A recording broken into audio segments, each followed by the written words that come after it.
Hi, welcome back guys. This is your friend, Parallel Deku, back with another fanfiction. This is the series of What If Deku Hid His True Power? Now before starting, please give this video a like. And subscribe to the channel if you want more videos like this. Now let's get into the fanfic.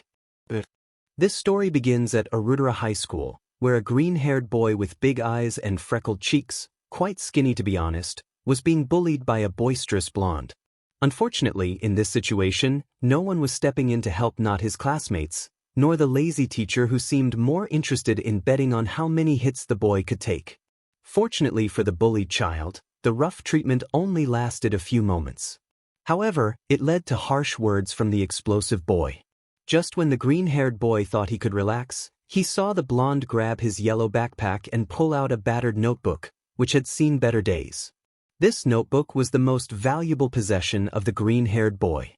Terrified, he tried to stand up and talk to his childhood friend. The green-haired boy stammered, feeling anxious, while the blonde, with an annoyed expression, questioned whether he really thought he could attend the same school. He was furious, asking if the other boy believed he was better than him or even on the same level. The green-haired boy tried to explain that maybe he could achieve his dreams too, but his voice faded to a whisper. The blonde heard him, and a vein of irritation formed on his forehead. A deep frown appeared on his face, but then, as if switching moods, he smiled a smile that was anything but sincere. He placed a hand on the green-haired boy's shoulder and suggested that perhaps he needed a lesson. After saying this, the explosive boy used his quirk to make the notebook explode, causing the green-haired boy to cry out in distress. To make matters worse, the blonde tossed the notebook out the window, where it landed in a small fish pond. With an arrogant smile, the blonde turned to the green-haired boy and told him not to mention that again, declaring him a nobody without a quirk. The green-haired boy shivered, not only from the sudden noise of the bell echoing in the silent classroom but also from the hurtful words of his childhood friend, the one with whom he had promised to become the best heroes together. He wondered how everything had come to this. However, he snapped out of his daze with a thought, "My notebook." He quickly began to gather his things, which had ended up on the floor during the bullying. Just as he was about to run out of the now empty classroom, the blonde spoke again, standing in the doorway with his back turned, accompanied by two other bullies. He told the green-haired boy that if he wanted to be a hero, he needed a quirk and suggested he might try his luck in his next life, even joking about jumping off the rooftop. Those words echoed in the green-haired boy's mind, leaving a troubling noise in his conscience. He pushed those thoughts aside, as he always did to avoid facing them, and hurried down the stairs to retrieve his notebook. When he reached the pond, he saw the fish nibbling on his wet notebook. He murmured to himself, asking the fish to stop eating it while he checked for damage. With a sigh of relief, he began to walk home, thinking that perhaps his notebook hadn't suffered much harm. However, he felt anxious about how he would hide the bruises he would likely have, knowing his mother never really noticed him. As he reached a bridge, he was so lost in his sad thoughts that he didn't realize he wasn't as alone as he believed. He encouraged himself, thinking that his mother was too tired to deal with more trouble from him. But then, a voice, deep yet somewhat squeaky, spoke from the shadows, claiming to be a new vessel and asking to take control. The boy stood frozen in fear, giving the villain the perfect opportunity to approach him. In the blink of an eye, he was covered almost entirely in a strange, gooey substance, making it hard for him to breathe. He tried to escape, but it was futile. Gradually, he lost consciousness, hearing the villain mock him for not having a quirk, ensuring he would never forget those words. Just as he was about to close his eyes, he heard a loud exclamation. When he opened his eyes, he found himself face to face with a muscular blonde man, who had a permanent smile and a comic-like appearance. He couldn't believe it. All Might, the greatest hero, was there with him. His idol. He searched for his notebook to ask for an autograph, not realizing it was already in the hero's hand. When he noticed, he could only squeal with excitement, bowing repeatedly in gratitude. All Might spoke in a strong voice, assuring the boy that he had caught the villain and that he shouldn't worry. He started to leave without letting the boy speak, but the green-haired boy couldn't let this opportunity slip away. Here was the man he had always admired, the one who could tell him not to give up, that he could achieve his dreams with effort and dedication, and that even if he failed, trying was a victory in itself. Finally, he had someone who believed in him, because that's what heroes do, right? After making the impulsive decision to climb onto the leg of his idol to prevent him from leaving, Deku found himself on the roof of a building. After a long explanation from All Might about his dreams and discovering that All Might had a frail appearance due to an injury, Deku mustered the courage to ask a question. He wondered if he could truly be a hero, despite not having a quirk. His heart raced with hope as he anticipated a positive response, something like, "Of course you can, kid. Plus ultra." But instead, he received a crushing reply. All Might told him that without a quirk, he could not be a hero. Deku was left in shock. It was true. Everyone had been right. He could not be a hero, and a part of his heart whispered that he had known this all along. He understood the dangers, but still, he held on to hope.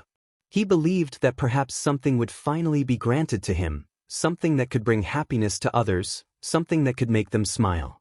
So lost in his thoughts, he didn't notice when All Might stopped talking, when he left, or when he found himself on the ground, tears streaming down his face.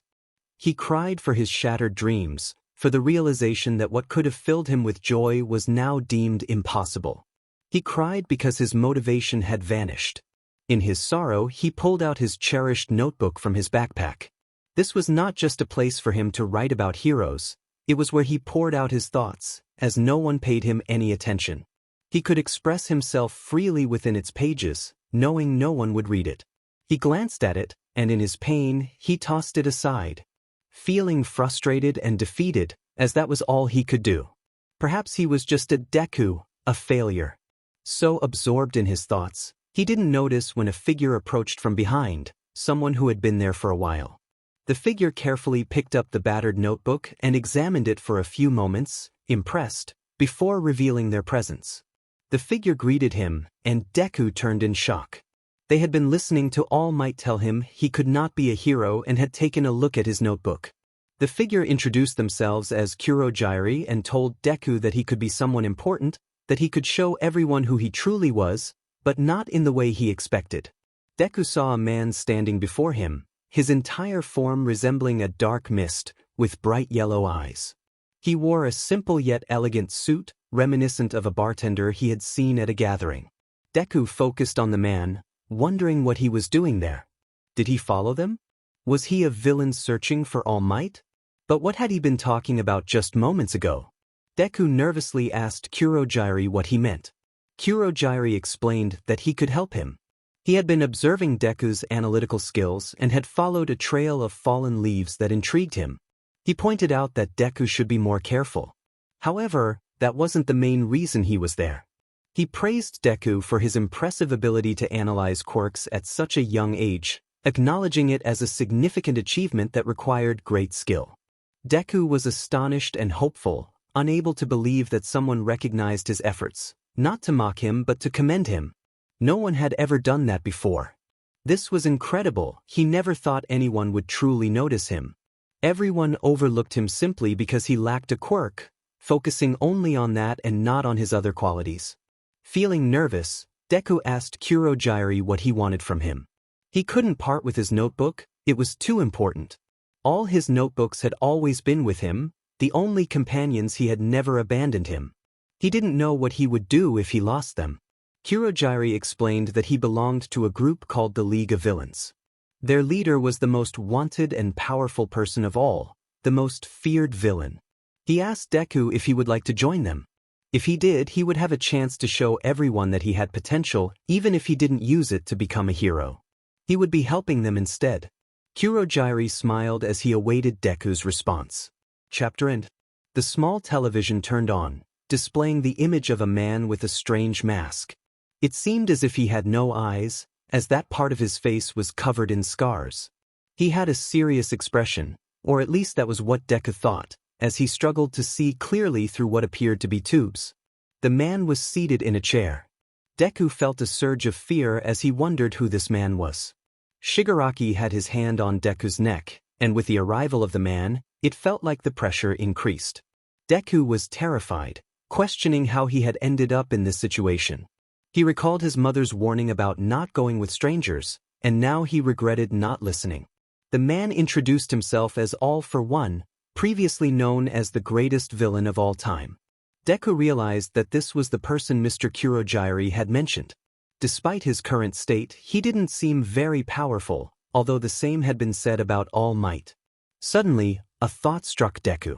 If this man was as strong as everyone said, could he have harmed All Might? That made a lot of sense, considering the rumors surrounding him. Deku hesitated, contemplating whether this man could truly be a threat to All Might. All for One confirmed that he had indeed fought All Might, sparking Deku's curiosity. He felt nervous, knowing he had to keep this information to himself for future use. All for One expressed that Deku's abilities could be of great help and invited him to join them. Deku was torn. He had never wanted to be a villain. He aspired to be a hero, and he was confused about how everything had come to this point. Here, where he least expected to find something good, he was being offered an opportunity. Someone believed he was useful, and the most wanted villain was telling him this. Perhaps, just maybe, he could find his place here, which was all he had ever wanted. Feeling uncertain, Deku agreed to consider the offer. Shigaraki, however, was skeptical about allowing Deku to join them. All for One asserted his authority, stating that Deku would begin training and that Shigaraki and another would assist him. He also mentioned that Deku would have to live there. Deku was taken aback, feeling overwhelmed by the sudden turn of events.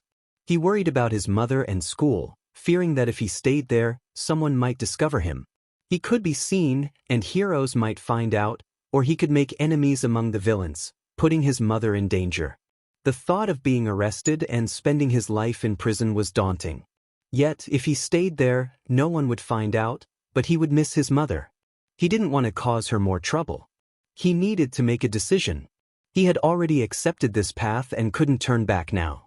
All for One reassured him, explaining that being a villain required leaving many things behind, which also applied to heroes. If Deku wasn't willing to let go of those things, he wouldn't be able to join them. He was given time to think and was told to return with his answer the next day. Deku felt a mix of emotions but ultimately agreed to the plan. All for One instructed Kurogyari to take Deku to the park, where he would meet Shigaraki the following day. Kurogyari dropped Deku off at the park, saying he would return the next day, assuming Deku would show up. On his way home, Deku reflected on how drastically his life had changed. He had not only accepted the idea of being a villain but was also considering working with the most notorious one. Lost in thought, he arrived home without realizing it. He opened the door quietly and saw his mother sitting on the couch, watching the news. Deku chose not to share what had happened or explain why he was home late, wanting to avoid worrying her. The next morning, while having lunch with his mother, he heard a news report about a certain mud villain. He learned that his classmate Kaken had been saved by the very person who had shattered his dreams. He thought to himself that neither All Might nor Kaken deserved his gratitude or respect, and he resolved to join the League for Revenge. However, deep down he wasn't sure if that was what he truly wanted. After some time, he gathered his belongings, taking advantage of the fact that his mother was not home.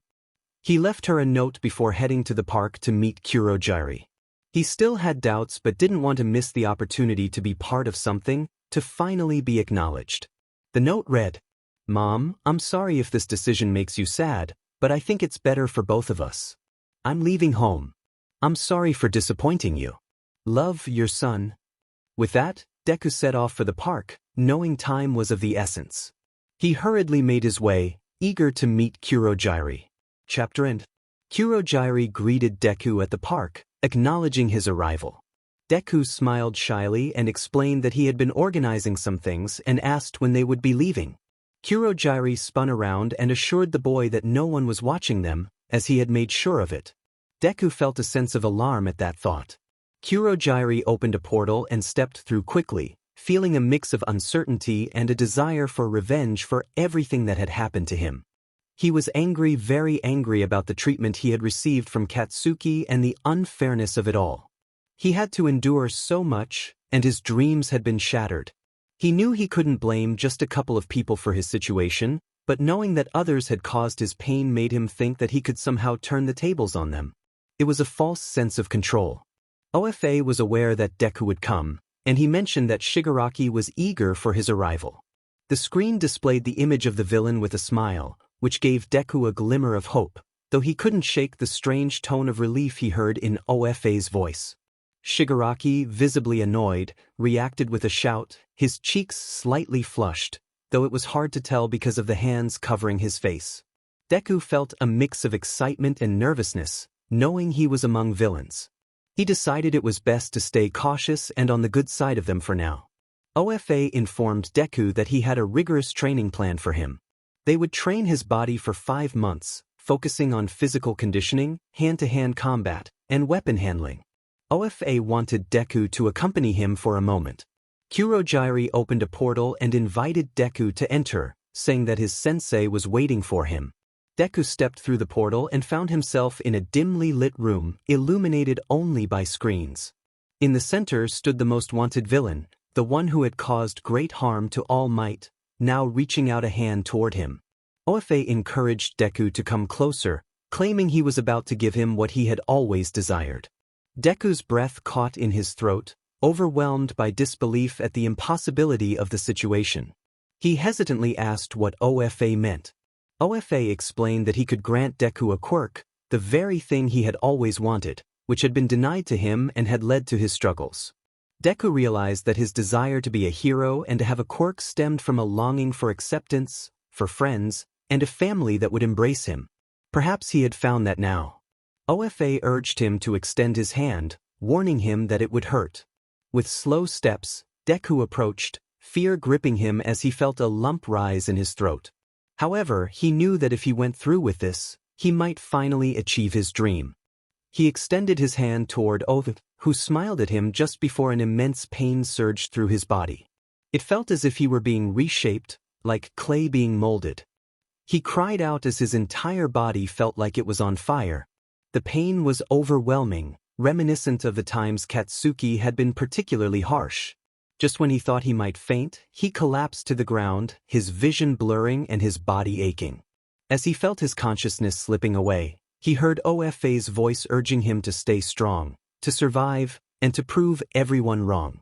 He was told to show the world that he mattered, and then everything faded to black. The answer that Izuku would give would change his life completely. He had to decide whether to stick to his convictions about a shattered dream or to start anew. Deku was in shock. Someone wanted him, of all people, to join something. However, they hadn't yet asked if he had a quirk. Even though they mentioned they were there listening, he wondered how much they had really heard. He was certain that once he revealed his lack of a quirk, they would dismiss him, just like everyone else had done in the past. He felt uncertain, torn between hope and doubt. The idea sounded appealing, but he hesitated.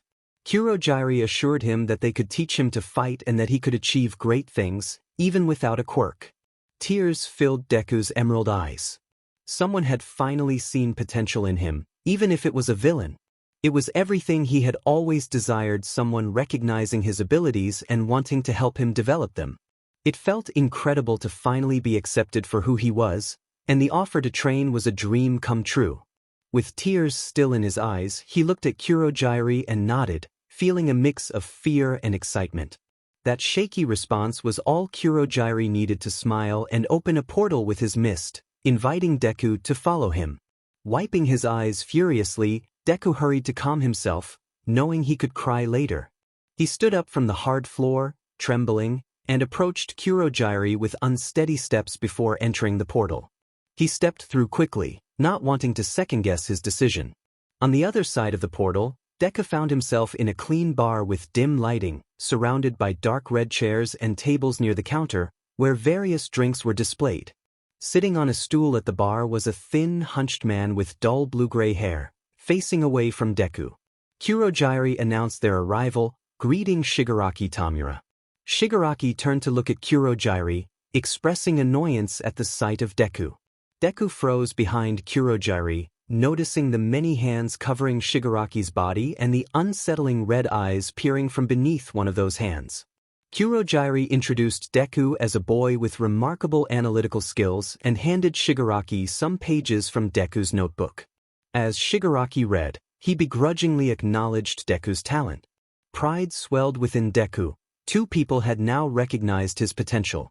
However, that pride quickly faded when Shigaraki's gaze turned cold and angry, making Deku tense up in fear. Shigaraki dismissed him, calling him a scared rabbit and suggesting they get rid of him. Deku felt a chill run down his spine, fearing that this was how it would all end for him. Just as Shigaraki raised his hand toward Deku's neck, a television behind the bar flickered to life. A deep voice interrupted, commanding Shigaraki to stop. Meanwhile, at the Midoriya household, Inko was frantic, pacing in the living room while dialing a number on her phone. In her other hand, she crumpled a note from her son, who seemed to have vanished. She pleaded with the police for help, insisting that her son hadn't just run away. He was only 14, and she was convinced he wouldn't do something like that. The police assured her they would come right away. When they arrived, they read the note, which seemed more like a farewell than a simple note about leaving. Inko was devastated, unable to find comfort even with her best friend, Bakuga's mother, by her side. She felt helpless, knowing her son was missing. Bakuga, meanwhile, was grappling with his own feelings of confusion and guilt. His childhood friend had disappeared, and he couldn't shake the thought that his past actions had contributed to this pain. As he approached Inko, he whispered an apology, feeling the weight of the situation heavily on his heart. Inko was sobbing, reassuring Katsuki that he was not to blame for anything and everything would be all right. She believed they would find Izuku and bring him back safe and sound. However, she was unaware that the reason her son often returned home with bruises and injuries was Katsuki. She had never seen the bruises and never realized what Katsuki was apologizing for, and perhaps she would never know. For days later, the search for Izuku continued without success, and everyone involved was growing desperate, fearing something terrible had happened to him. In the league, Izuku heard the words he had always longed to hear but had never been told, "I believe in you." This made him react. Perhaps, at last, someone truly appreciated him. Izuku woke up in a bed, every part of him aching. When the door opened, it was Shigaraki who entered, feeling relieved to see Deku awake. He didn't know why, but he felt a connection to him, reminiscent of someone he couldn't quite place. Shigaraki remarked that it was about time Deku woke up, scratching his neck. Deku, feeling miserable, expressed that he wished he could just disappear because of the pain. Shigaraki let out a light chuckle and informed him that their mentor wanted to see him, urging him to get up and come along. Deku struggled to rise from the bed, every movement causing him discomfort. When he finally stood, he stumbled and fell to the floor. Shigaraki, noticing this, went to help him, grumbling about annoying kids who can't even stand properly. This surprised Deku, who managed to smile, thinking perhaps Shigaraki didn't dislike him as much anymore. Shigaraki turned his gaze away, unsure if it was out of embarrassment or annoyance. After some walking, they encountered Kurogiri, who created a portal to take Deku to All for One. Deku stepped through the portal, feeling a mix of uncertainty and intrigue about what awaited him. Upon crossing, he saw his mentor, who smiled and expressed happiness at seeing him awake, calling him strong. Deku, feeling a bit embarrassed, admitted he didn't want to disappoint him and asked why he had been summoned. All for One explained the quirks he had given Deku. The first was called Shadow, allowing him to manifest a dark substance from his hands and body, which he could shape and use as he wished. The second was Enhancement, which would boost his physical abilities like speed and agility. Deku expressed his gratitude for being entrusted with these quirks and bowed slightly. All for One instructed him to train hard and mentioned that he wanted him to infiltrate UA Academy to gather information. He explained that for a few months, Deku would train with Kurogiri and Shigaraki, and then he would take him to someone he trusted for further training. Deku agreed, determined to do whatever was asked of him. A portal opened, and he returned to the cafeteria, feeling excited about finally having a quirk and the chance for revenge. Kurogiri announced that they would begin training that day, and Deku responded with enthusiasm. They walked to a training room at the end of the hallway, which was rarely used but available due to the resources of the league. Time passed, and only 6 months remained until the UA exam. During this time, Deku trained with Tamura and Kurogiri, earning their respect and affection. He brought joy to the bar where he had started working, as Kurojiri had offered to teach him how to make drinks. Tomura and Kurojiri were protective of him, and all for one had grown fond of the green-haired boy. Deku's training focused on physical strength and mastering his quirks, which he had perfected due to his determination. His abilities were now on par with a professional hero, and he continued to excel academically, using a computer to research various topics. One day, while they were all eating together, they knew it was the day Deku would meet all for one's colleague for further training, so they cherished their time together, unsure how long he would be away. At 2 in the afternoon, Kurojiri opened a portal for Deku to leave, following all for one's orders. Kurojiri expressed that they would miss him, urging him to take care of himself. Tomura jokingly warned that if anything happened to him, he would come back to haunt him. Deku assured them he would miss them too, declaring they were his only family. And so, he departed for his meeting with the mysterious figure. Meanwhile, the heroes and police had given up the search for the green-haired boy, just like Bakugo and Izuku's mother. Deku stepped through the portal after saying goodbye to Kurojiri and Tomura. On the other side, it was quite dark, and he could tell he was in some sort of storage area. He could make out a few boxes and the silhouette of a person standing a few meters away. The figure appeared to be a man, with something strapped to his torso, and what looked like a sword on his back. Deku realized he was in a tricky situation, having brought no weapons with him, but he had his quirk, so he would manage. Suddenly, the silhouette threw something, but Deku managed to dodge it easily, thanks to the training he had received from Tomura and Shigaraki. The man smiled and said that it was no surprise all for one had sent Deku with him, as he knew Deku would survive. Deku, feeling a bit shy, asked who he was. The man replied that he should call him Sensei, as he would be training Deku for the coming months. He introduced himself as Stain, known as the hero killer. Deku was thrilled to be training with someone so renowned, admiring Stain's fighting style and quirk. Stain informed Deku that he would teach him some hand-to-hand combat techniques and how to use knives. Most importantly, he would help Deku understand that the world was not a fairy tale and that to survive, one must be tough and learn to fight back. Deku was taken aback by the mention of learning to fight. Stain then asked Deku what he thought of heroes and society. Deku began to recall his experiences: the distrust from his mother, the bullying from his so-called best friend, and how everyone ignored him or insulted him. He expressed that society was flawed, as it hurt people simply for being different. He felt that heroes were merely seeking fame and fortune, and tears welled up in his eyes as he spoke. Stain found Deku's perspective interesting and decided it was time to begin their training. Time passed, and Deku completed his training with Stain, preparing to return to the League of Villains. At the League, Tomura eagerly anticipated Deku's return, while Kurojiri teased him, indicating that he was not the only one excited. Tomura expressed concern for Deku's well-being, and Kurojiri noted that the training was likely intense, given Stain's reputation.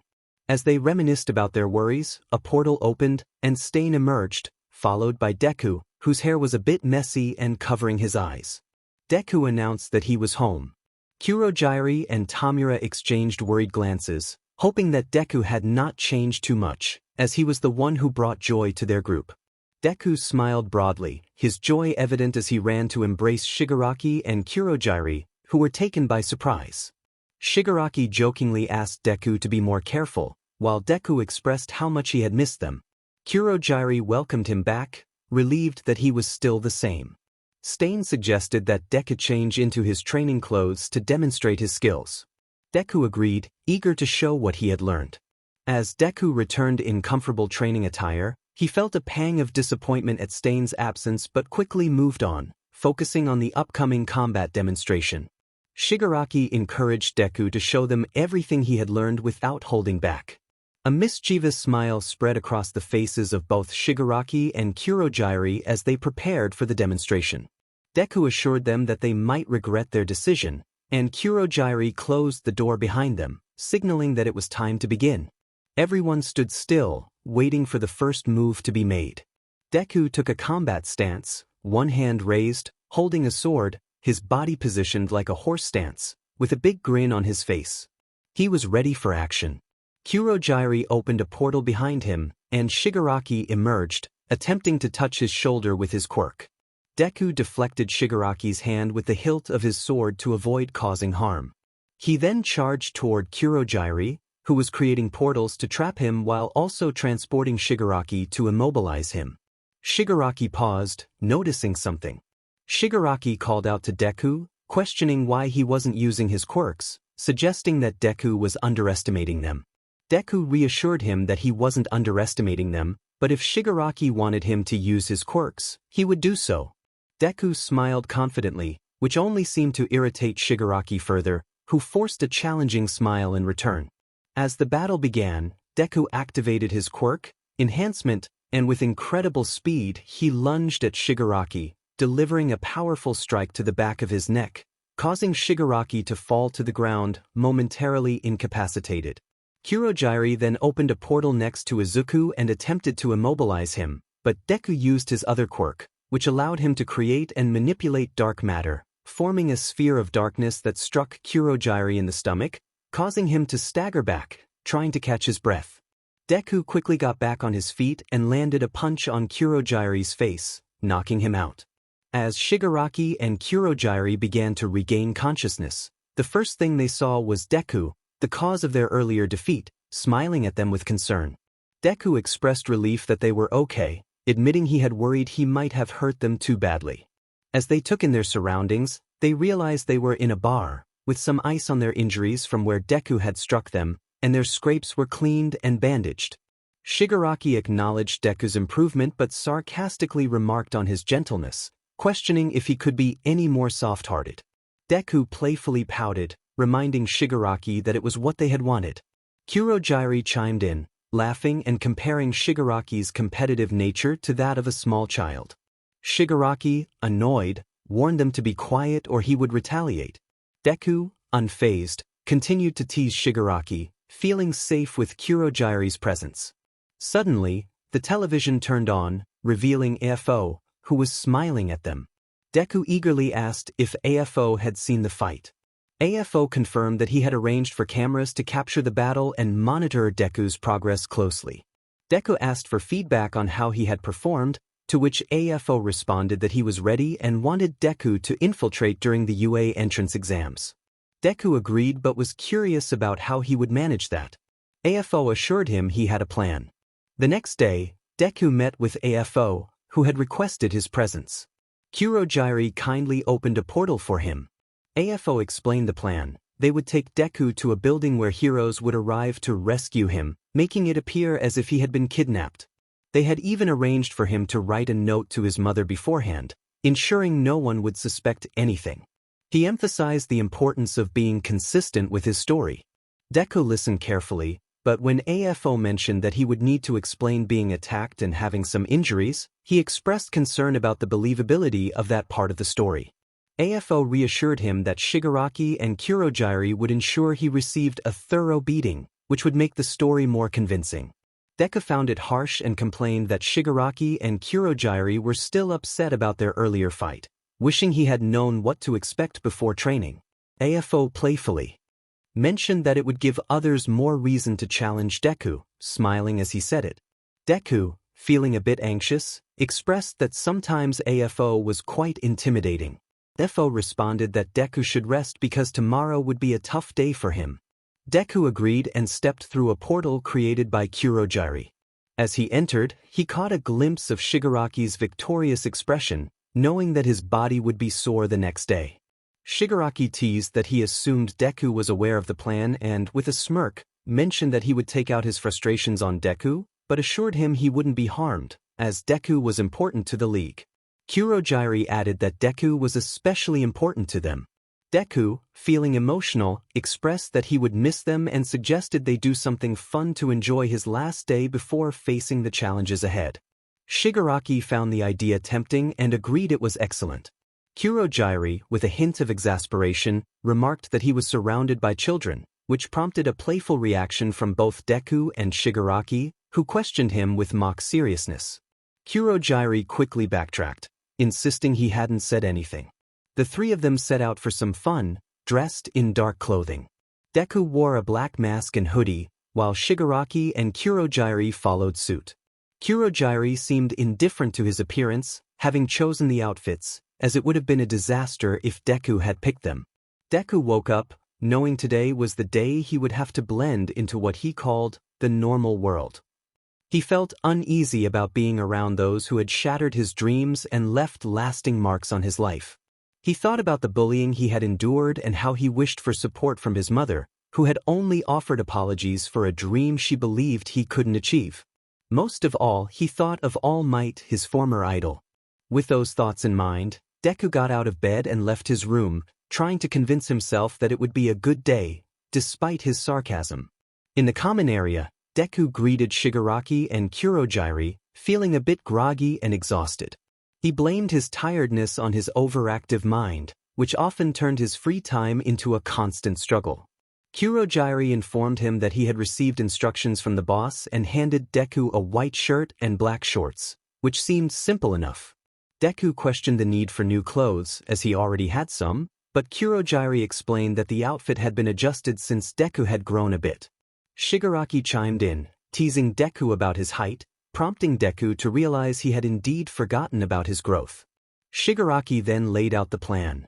In an hour, he would pretend to hit Deku as if they had been training, then they would take him to a central building where cameras were always present.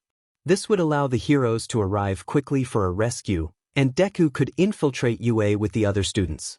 Deku agreed that it was a solid plan. Kurojiri added that to make things more exciting, they would bring in some lower-level villains to create chaos in the city, which Deku understood would add to the thrill of the operation. Meanwhile, Bakugo reflected on how much time had passed since Deku had disappeared. Initially, they thought he might have been kidnapped by villains, but eventually, they concluded he might be gone for good. Bakugo knew better. Deku was too stubborn to give up easily. Despite their past, Bakugo acknowledged that he valued Deku as a childhood friend. He was frustrated that All Might, the #1 hero, was involved in the search but had yet to find him. Bakugo felt that a little urgency wouldn't hurt, even if he understood they were doing their best. POV Inkeo. Only a few days remain until the UA entrance exams, the school my child wanted to attend. The police, unable to find any trace of him, suggested that he might have been taken by villains. If that were true, why would they want my child? He doesn't have anything special. What are they doing to my son? And to make matters worse, they say he is most likely gone forever, but I know he is not gone. I can feel it. Inko firmly believed that her son was still alive, but she struggled with the thought of never seeing him again. If he truly was. She wanted a body to bury. Ever since she read the note he left, her heart had shattered. She thought it was a joke, but as days turned into weeks and weeks into months, she felt lost. He was all she had left. If he was no longer in this world, what was the point of her existence? In the Villains League, Deku prepared himself for what was to come. Shigaraki warned him that it would be painful. Deku steeled himself, ready to face the challenge ahead. Shigaraki struck him, and Deku, caught off guard, felt the air rush out of his lungs. Shigaraki then pulled out a tool from his pocket, intending to use it on Deku. The pain was overwhelming, and tears streamed down Deku's face as he tried to endure the situation. Shigaraki gritted his teeth, feeling conflicted. Hurting Deku was something he never wanted to do. He saw him as a younger brother. But he had a job to do, and he had to follow through. He carefully removed the tool, but the situation was dire. He hesitated to touch Deku, fearing that any contact might cause him to disappear entirely. Deku felt the warmth of Shigaraki's hand, a familiar comfort that quickly turned into intense pain, causing him to cry out. Shigaraki held Deku's shoulders firmly, careful not to use his full strength. He could only hear the soft sobs of the boy beneath him.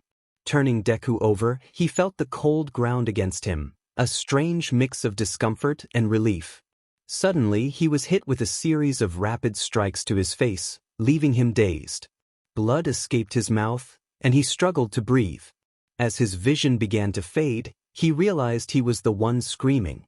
His breathing became erratic, and he noticed Kurojiri standing beside Shigaraki. How did he get there? Deku felt a burning sensation in his leg, and he understood that they wanted him to suffer.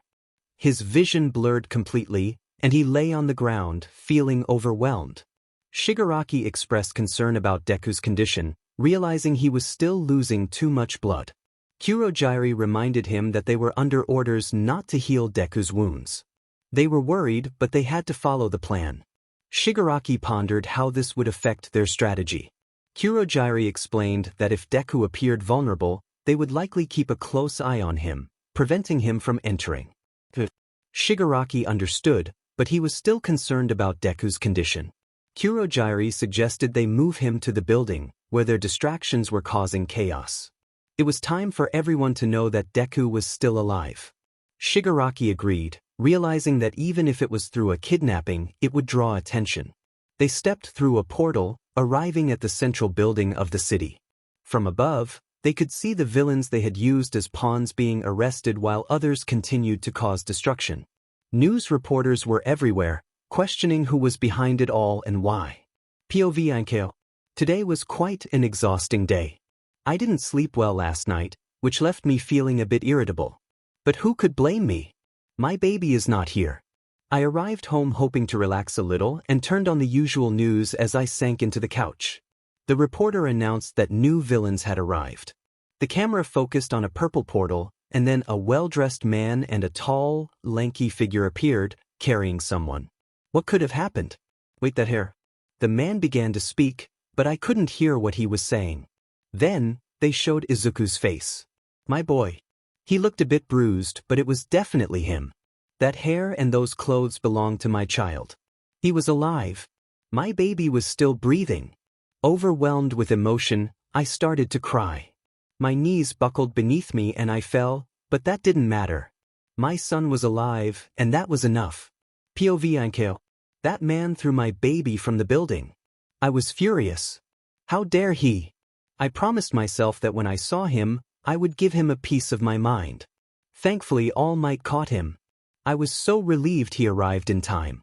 I was sure Izuku would be thrilled to meet his favorite hero. I had to get to the hospital quickly. I would finally get to see my baby. POV Bakugo. I was walking through the city center to buy some school supplies, grumbling about how annoying the teachers were. Suddenly, some villains appeared, causing chaos and robbing stores. I was ready to help because, of course, I was better than those extras. But a hero stopped me and kept an eye on me. As more heroes arrived and began to capture the villains, a strange figure emerged from a portal on top of the central building. He had hands all over his body and looked like he was in rough shape. It was the villain. He looked worse than anyone I had ever seen. Just as I was about to move closer to get a better look, I heard him say that they were giving up a useless kid to the heroes. In that moment, he threw Deku from the building. Who in the world would do something like that? That building had at least 10 stories. But luckily, All Might arrived just in time, caught him, and handed him over to the medical team. I hoped they would be careful with him. I could see he was awake, looking a bit shaken up. That made sense. Not everyone gets thrown from the top of a building every day. It must have been a unique experience for him. I managed to slip away from the hero watching me and ran to the ambulance. I knew that if the lady found out I was there and didn't go with the idiot, I would be in big trouble. When I got there, I told them I knew him, that I was his friend, and they let me in. When I saw him, I froze. He had deep cuts on his arms and legs, not to mention a nasty burn mark on his calf, scrapes and bruises all over his body. His right eye was swollen and bruised. He looked terrible, pale and dirty. What on earth happened to him? POVD. When we arrived at the building, I woke up to the breeze and heard someone say something, but I didn't understand. Then, the villain threw me off the building. He threw me from a building. How could he do that? I felt like I was going to die. I could see my grandmother on a boat calling for me. What did it matter? The afterlife couldn't be that bad. But then, hero number 1 showed up. Seriously, why did it have to be him? There were supposed to be more heroes around. Still, I appreciated the fact that he saved my life. When he caught me, he left me with some medical staff. That's when I started to feel tired. I must have lost a lot of blood. That villain would pay for this. After dropping Deku and calling out his name, they escaped as quickly as possible. A bit tired, they sat down at the bar table. Tamura wondered if he had gone too far by throwing someone off the building. Kurojiri replied that there was no escaping the consequences of that action. Tomura acknowledged the situation, feeling frustrated, while Kurojiri shrugged and smiled, teasing him about being afraid. Tomura scratched his neck, admitting that it was hard not to be scared after witnessing Deku's fighting skills. Kurojiri agreed, noting that the first part of their plan had begun. Tomura hoped that things wouldn't go awry and that Deku wouldn't try to take down everyone. Deku was waking up in a bright white room, realizing he was in a hospital. As he tried to sit up, he felt a weight on his right arm. Turning his gaze, he saw his mother, who looked thinner and had dark circles under her eyes. Despite his feelings of resentment towards her lack of support, seeing her like this hurt him. He gently shook her, calling out for her to wake up. Slowly, she opened her eyes, looking at him with a mix of sleepiness and relief. Inko was overjoyed that her son had awakened and embraced him tightly, tears streaming down her face.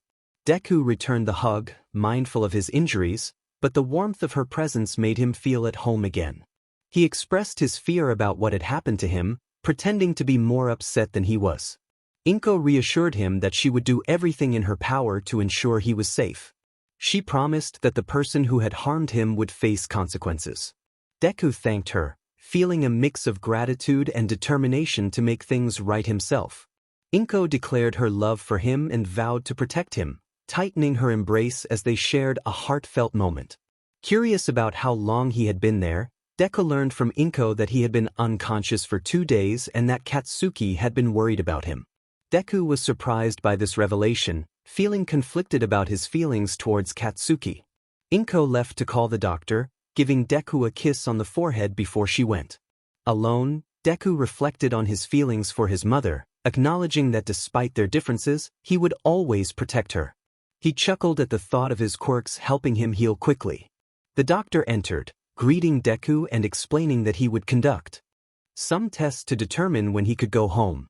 After the tests, the doctor confirmed that Deku was recovering well and could leave that afternoon. Grateful, Deku thanked him, feeling thankful for his abilities that aided in his healing. Inko returned with clothes for him, ready to take him home, and kissed him again on the forehead. Meanwhile, at the Bakugo household, Mitsuki was on the phone with Inko, expressing her relief that Izuku was okay and confirming their plans to visit him. Bakugo rushed down the stairs, curious about the conversation. Mitsuki, busy searching for her bag and car keys, told him they were going to see Izuku. Bakugo was surprised that Izuku was being discharged so soon, but Mitsuki clarified that they were indeed going to his house. She warned him not to bother Izuku with questions about the incident, as it could be sensitive for him. Bakugo, feeling protective, was frustrated but understood the seriousness of the situation. Mitsuki urged him to hurry, and they prepared to leave, concerned for Izuku's well-being. Inko helped her son out of the car and then calmly entered their home. Although Deku was healing, he still felt achy as if he had a cold. Inko offered her assistance, but Deku insisted he could manage on his own. She smiled sweetly and helped him sit down on the couch. They had finally arrived home, and Inko welcomed him with warmth. Deku expressed his gratitude for her patience, promising to protect her. Inko replied that she loved him and would also protect him. They embraced tightly, cherishing the time they had together.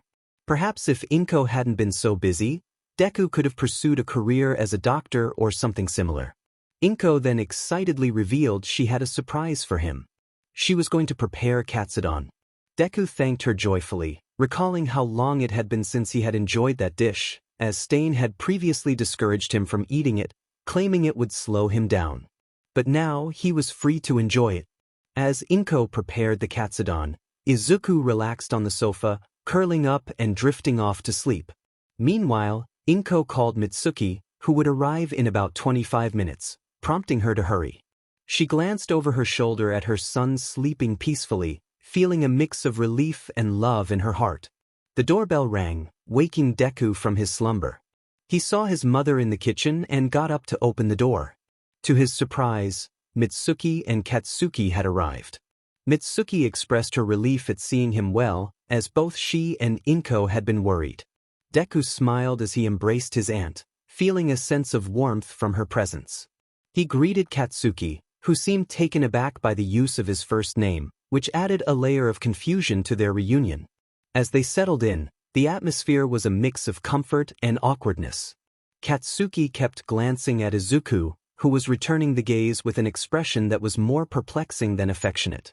The two friends were caught in a moment of uncertainty, which concerned their mothers, but they chose not to intervene, wanting to let the boys enjoy their meal. Inko and Mitsuki watched in silence, hoping for a heartfelt reunion between the childhood friends. Instead, it seemed as if Izuku was ready to challenge Katsuki, while Katsuki appeared equally ready to respond. Inko suggested that the boys go to Izuku's room to talk. Deku agreed, offering to head to the bathroom first and signaling for Katsuki to follow him. Katsuki, feeling a mix of annoyance and confusion, insisted he knew where Izuku's room was. As they headed toward the room, Katsuki's mind raced with thoughts. He was unsure how to approach the situation, especially considering the past events that had unfolded.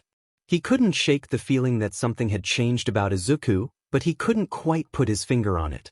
The two boys moved forward, each lost in their thoughts, ready to navigate the complexities of their friendship in this new chapter.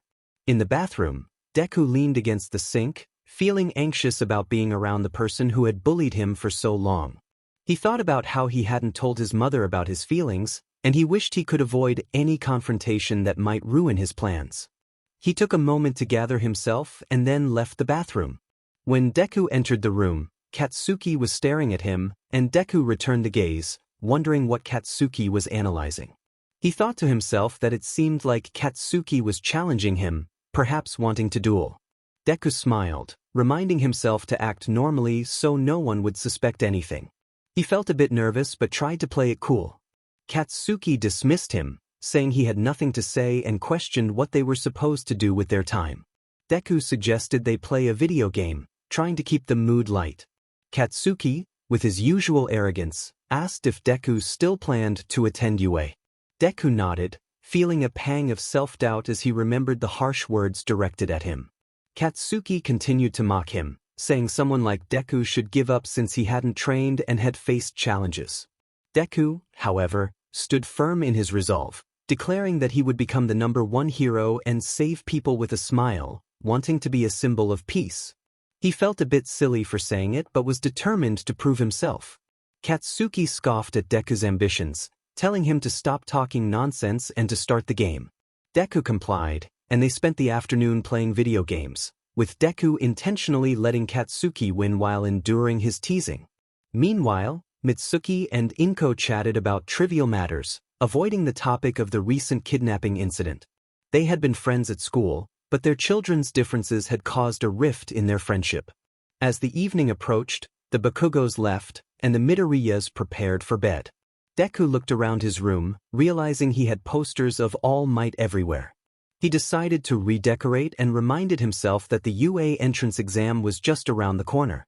He needed to pass and not let his teacher down, while also thinking of a way to explain his physical abilities. The next day, Deku woke up early as he was used to it.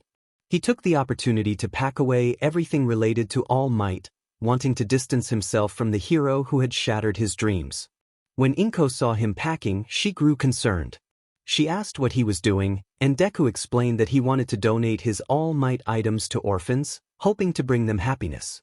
Inko was touched by his kind heart, and offered to accompany him, having taken the day off to spend time with him. She expressed her support for his dream of becoming a hero, despite her worries about his recent experiences. Deku reassured her that he had been training and had developed some skills to handle himself. They went to the orphanage to donate the items, and the rest of the day was filled with fun, laughter, and card games. It turned out to be a wonderful day. Deku felt ready to start the next phase of his plan. Today was the day of the UA school entrance exams, scheduled for the afternoon, which meant that our protagonist had time to train in the morning. Deku woke up at 5 a.m., which was normal for him, and prepared to train. He put on comfortable clothes for his workout, even though he had grown a bit and his clothes felt a little snug. However, he shrugged it off, thinking it was fine. Before heading out, he left a note in the kitchen, letting his mother know he had gone to train and would be back later. He didn't want her to worry. Deku decided to start his training with a run. While jogging, he stopped at a beach that was littered with trash. He noticed that both heroes and people were passing by, leaving even more garbage behind.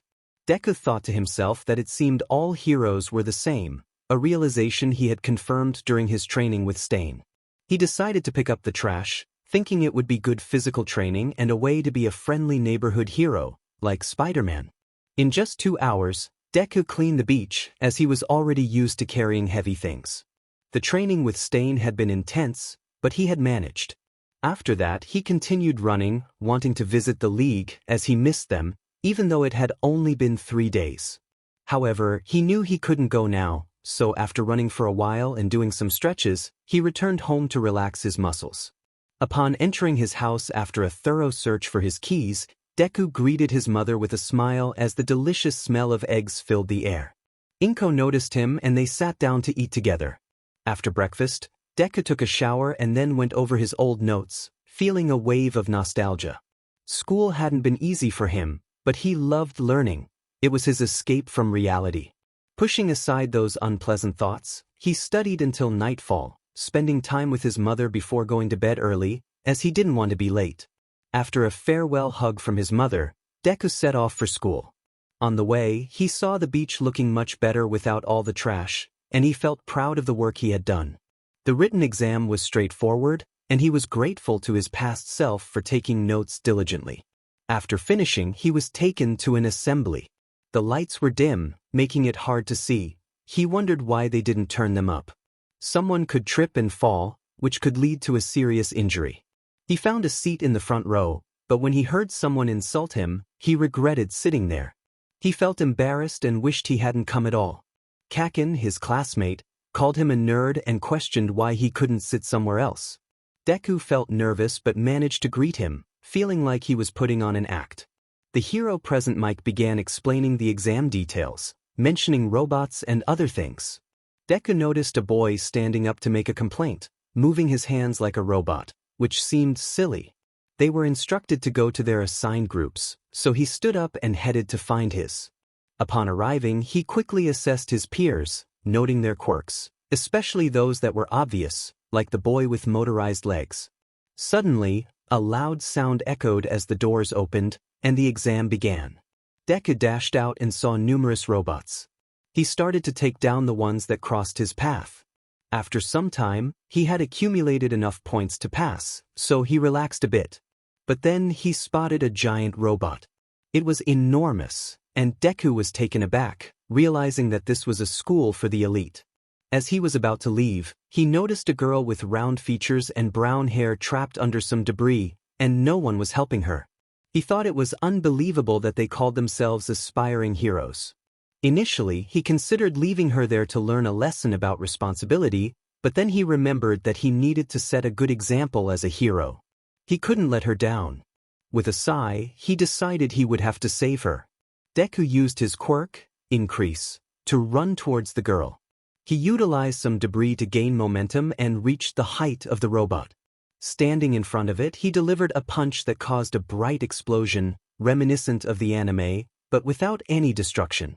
As he began to fall, he planned to use the debris in the air to land better, but the brown-haired girl got ahead of him and playfully slapped him on the face. Deku thought to himself, wondering what was going on. He had helped her, and now she had slapped him. But then he realized he was floating, thanks to her quirk, and decided to go with it. Uraraka apologized, explaining that she didn't know where to touch him to activate her quirk. Deku landed softly once her power deactivated. He reassured her that it was okay. A horn sounded, signaling the end of the test. He got up and left, relieved that he had enough points to pass. After the test, everyone returned home, excited about the results. Days passed, and Deku was still waiting for the letter to attend the hero school. He wasn't too worried. He believed he would pass. If he didn't, the school would miss out on him. He wasn't particularly eager to go, and today he had to visit the police station to give a statement about what had happened. He spent the morning resting at home, alone since his mother had gone to work. He didn't want to dwell on past situations, determined not to let his morning turn into a whirlwind of regrets. Around 4 in the afternoon, Deku arrived at the police station, where an officer greeted him and led him to an interview room. Deku felt like a criminal, caught up in the law and order. The officer asked if he knew why he was there, suggesting there must be a reason. Deku thought it was time to put on an act, deciding to play the victim. He explained that he had been taken because they found his hero notebook at school, and they wanted him to analyze it and share information. He knew that if he did, many heroes and people would be hurt. They had started to pressure him to comply, and he felt overwhelmed. At this point, Deku pretended to cry, making it a bit dramatic but not overly so, as he was a good actor. The officer, experienced with victims, placed a hand on Deku's shoulder, ensuring he felt supported without any risk of a negative reaction. He smiled warmly, trying to comfort him. The officer reassured Deku that he would be okay and that heroes would protect him. He needed to continue with the process so Deku could leave soon. Deku nodded, wiping away his fake tears and accepting a tissue from the kind officer. The officer inquired how they had obtained his notebook. Deku explained that he had encountered a villain after leaving school who had attacked him. All Might had arrived to save him, and in his excitement, he had grabbed onto All Might's leg. When they landed on a rooftop, he accidentally dropped the notebook. He felt bad about it and mentioned that he had left home because they had pressured him to do so and even made him write a note. The officer kept his hand on Deku's shoulder, ready to remove it if necessary, but when he sensed no negative reaction, he gave it a gentle squeeze and whispered calming phrases to the distressed boy. The officer assured Deku that it wasn't his fault and that he wouldn't be forced to share more than he was comfortable with regarding the incident. That would be all for now, and he could leave. Deku nodded, ready to go, still with puffy eyes and traces of tears on his cheeks. He celebrated silently in his mind, congratulating himself on the success of his mission. The officer informed him that there were donuts available in the reception area, and he could take as many as he wanted. Deku felt grateful for the officer's kindness as he left the room, grabbing a glazed donut with colorful sprinkles. As he exited the station, he chatted to himself, feeling proud of his acting skills and considering a future in Hollywood. He thought about how talented he was, and the donut was a delightful treat. Realizing it was getting late, he hurried off, imagining himself soaring like a bird, arms flapping as he ran, attracting curious glances from passers-by. In the Midoriya household, Izuku knocked on the door, frustrated with his short-term memory. He had forgotten his keys again. Inko asked how his day went and if he had forgotten his keys. Izuku replied that it went well, just a few questions, and jokingly wondered if the dog had eaten his keys. Inko, confused, asked what dog she was talking about, but then excitedly announced that a letter had arrived for him, which she hadn't opened yet. Izuku eagerly asked where it was, and Inko told him it was on the table. He dashed to his room, trying to escape the landlord who was collecting rent, and felt a mix of excitement and nervousness. He quickly opened the envelope to find a small button. When he pressed it, a hologram of All Might appeared. All Might greeted him warmly and informed him that he had been accepted into the academy with the second highest score.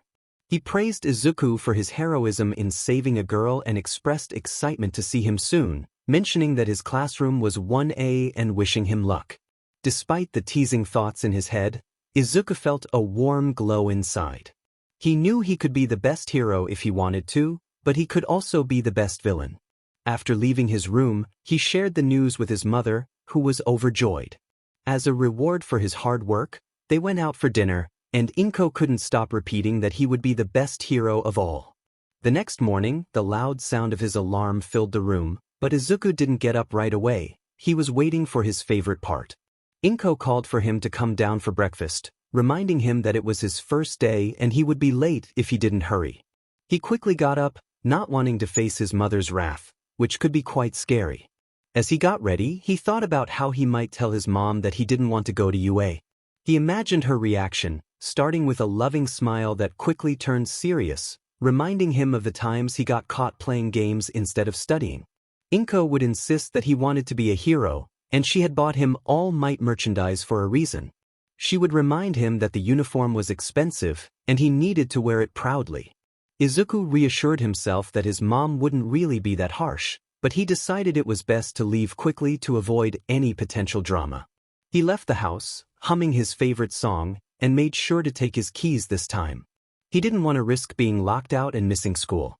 On the train to school, he tried to stay awake, his mind wandering to silly thoughts about tacos and quesadillas, and even imagining an epic crossover with characters from different worlds.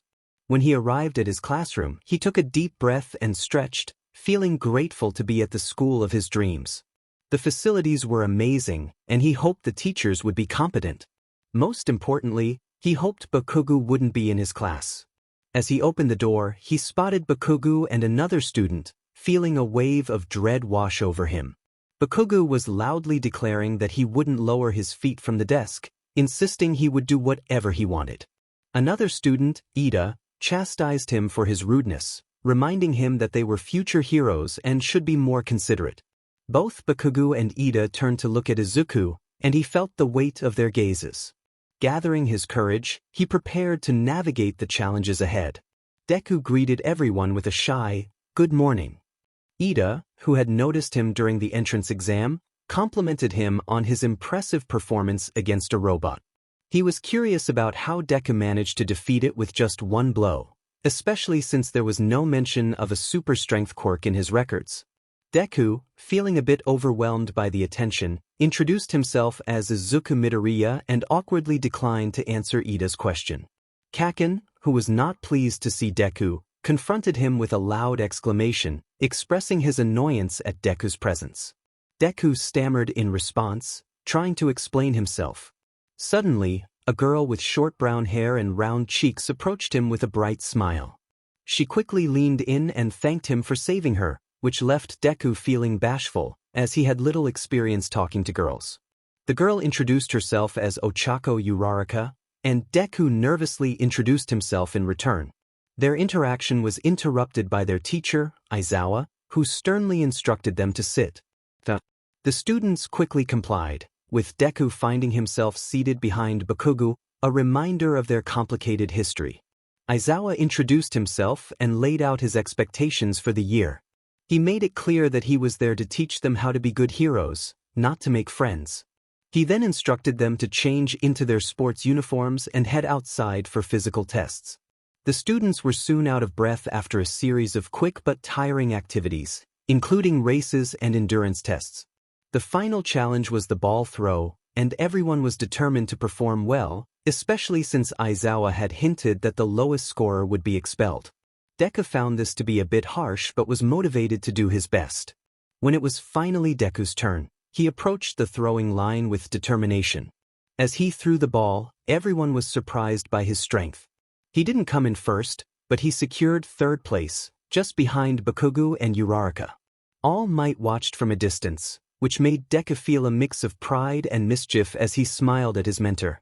After classes ended, Deku received a mysterious message instructing him to meet at the train station, warning him not to be followed.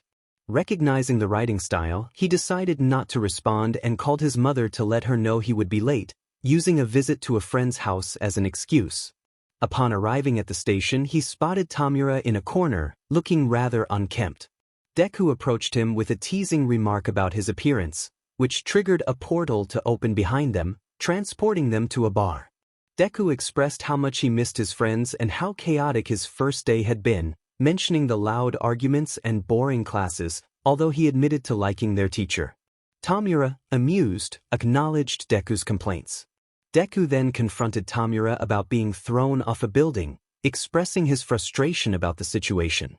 Kurogiri suggested they handle things calmly, and Deku agreed, warning Tamura that he wouldn't let it slide next time. Tamura, intrigued, asked if that meant there would be a next time. Deku playfully threatened him, and they continued to chat about their experiences. That evening, Deku shared details about his classmates' quirks and what he had been up to, making it a pleasant time for all of them. Deku was feeling good today because he had recently visited the league and chatted with some friends. It was already challenging to be surrounded by those who wanted to be heroes, especially with Bakugo in his class. Deku often wondered why life seemed to be teasing him. He just wanted an explanation for the challenges he faced. However, he believed in making the best of things. If life handed him lemons, he would sell them. The registration fees were high, and he wasn't about to sit on the sidelines. His mother would be worried about him. Deku was at school, having just finished English class with Present Mike, which didn't help his hearing issues. Now, they were with Aizawa, who was filling in for All Might, who was running late. Aizawa stood in the middle of the classroom, looking relaxed yet tired. Deku wondered when the last time Aizawa had a full night's sleep was. He looked like someone who was exhausted by his job and the people around him. Deku felt like giving him a pat on the back and a strong cup of coffee. Aizawa instructed everyone to focus and not to destroy anything during their upcoming test with all might. The classroom erupted in cheers, resembling a group of excited children after a big treat. Kirishima exclaimed how manly the situation was, while Kaminari agreed, thrilled to be training with professional heroes. Aizawa, however, reminded them to pay attention and not to ignore his instructions. When All Might entered the room, he announced his arrival in a cheerful manner, and everyone greeted him enthusiastically. Deku couldn't help but wonder how All Might managed to enter normally. It seemed likely he would create a hole in the wall otherwise, which would be expensive to repair. All Might then instructed everyone to change into their hero costumes. After changing, they all exited through a tunnel, creating a cinematic action scene as they walked together, chatting excitedly while waiting for the others. Deku examined the costumes, noting how some suited their quirks perfectly. Bakugo's outfit, while a bit over the top with grenade-like features, seemed practical. Uraraka's suit was sleek and lightweight, while Kirishima's was durable and well-equipped for battle. However, not all costumes were ideal. Deku noted Todoroki's outfit, which looked rigid and might restrict movement in close combat. He also questioned the purpose of the red glass in Todoroki's costume. Was it for special vision or protection? Deku looked at his own costume, which was simple yet functional: a fitted shirt and pants that allowed for easy movement, combat boots, and gloves with metal plates. He also had a small mask that served as a purifier and a belt for supplies. All Might gathered everyone's attention, announcing that the day's activity would be heroes versus villains. Teams would be randomly selected, with 2 heroes and 2 villains in each group. The excitement in the room was palpable as they prepared to head to the control center. As they walked, Deku pondered how the school managed its funding.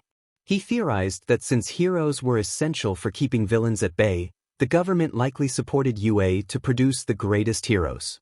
Many students came from families of professional heroes, which contributed to the school's resources. When it was time to announce the teams, All Might called out the first group, Izuku Midoriya and Ochako Uraraka as heroes, and Bakugo Katsuki and Ida Tenya as villains. Deku felt grateful for the arrangement, relieved that he wouldn't be teamed up with someone he found challenging. He turned to Uraraka, excitedly sharing his plan for their upcoming challenge.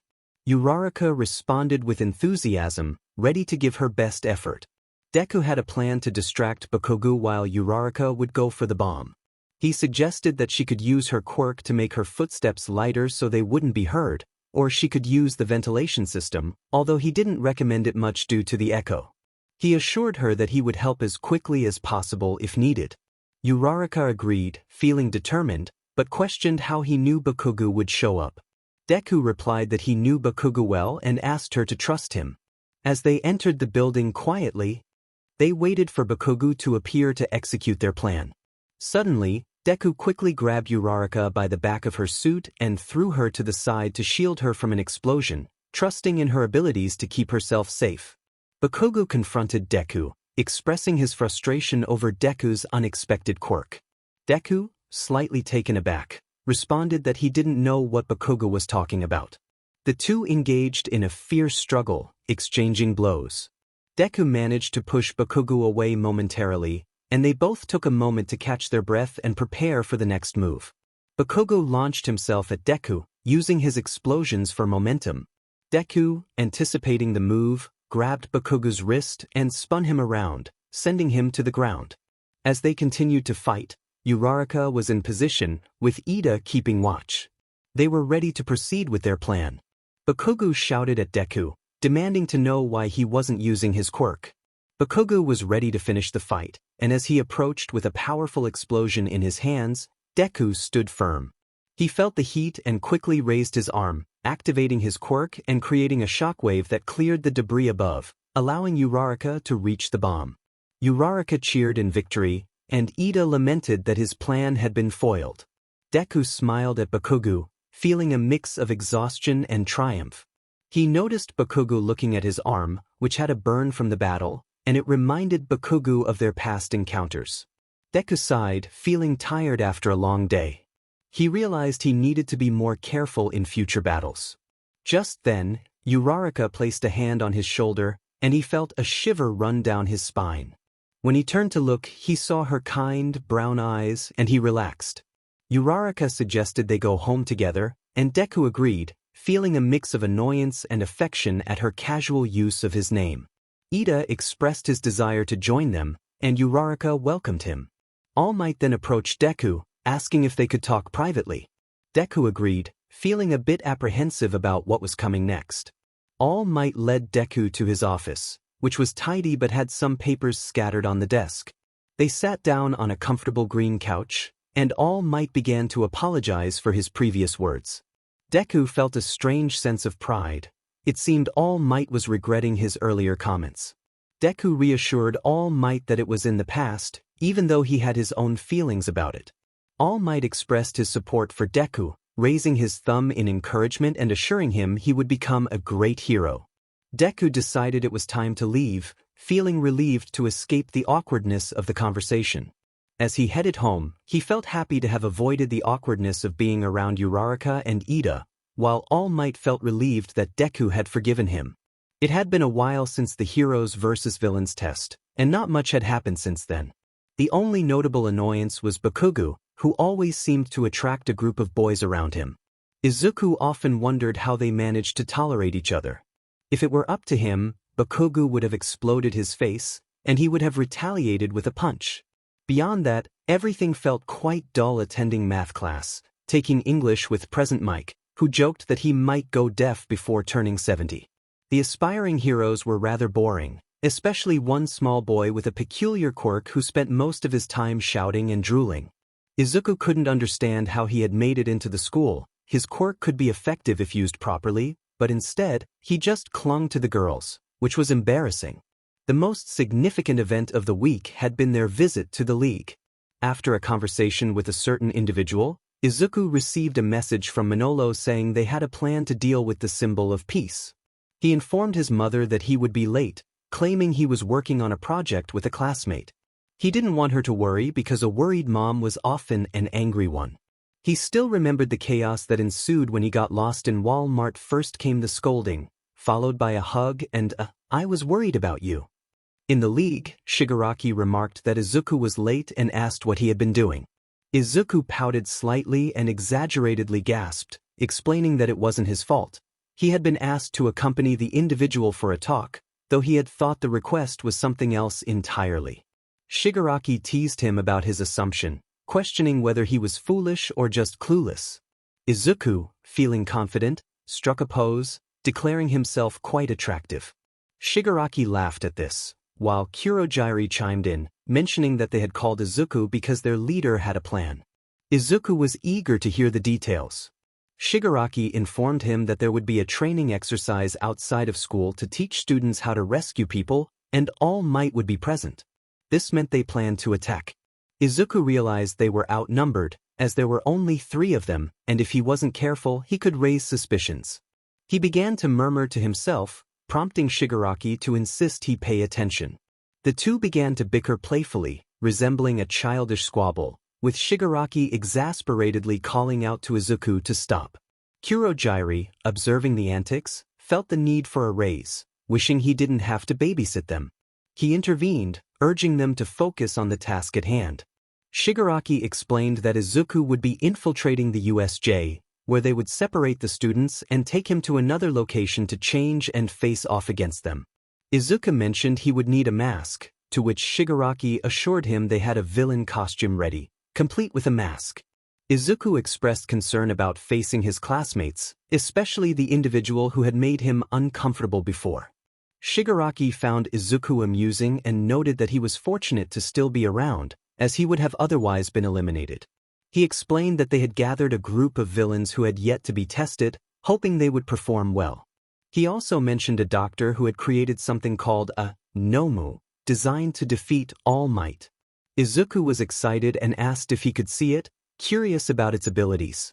Shigaraki, slightly annoyed, told him to be quiet, and Izuku rubbed his head, complaining that it hurt. Kurogiri then asked if Izuku knew of any weaknesses of All Might. Izuku recalled that All Might had an injury on his left side from a previous battle, which limited his strength. He shared that this information had come from All Might himself on a day that had been particularly challenging for him. However, he felt grateful to be with Shigaraki and Kurogiri, as they were the first friends he had made. Shigaraki was unsure whether to feel flattered or concerned by Izuku's words. Kurogiri, trying to lighten the mood, asked if Izuku would be eating with them or leaving. Izuku happily declared he would stay and eat, curious about how they gathered their information. The classroom was silent as Aizawa stood at the front, preparing to make an announcement. He sighed, already anticipating the headache that would come from taking a group of teenagers out for training. Aizawa informed the students that they would have a test today, which would take place in a separate area of the school. He instructed them to grab their gear and head to the school entrance, where they would take the school bus. The students erupted in cheers, quickly jumping from their seats and rushing towards the door, accidentally bumping into Aizawa in their haste to gather their belongings and leave. On the bus, Tsuyu commented to Midoriya that his quirk seemed similar to All Might's. Midoriya felt a mix of pride and embarrassment at the comparison, thinking to himself that he was handsome and his face was chiseled by angels, but then he felt a bit down, kicking an imaginary stone in his mind. He ultimately agreed with Tsuyu's observation. Kirishima chimed in, agreeing that it was indeed a masculine quirk, while Bakugo dismissed their conversation with a scoff. As time passed, the students chatted about each other's quirks and other light topics to pass the time.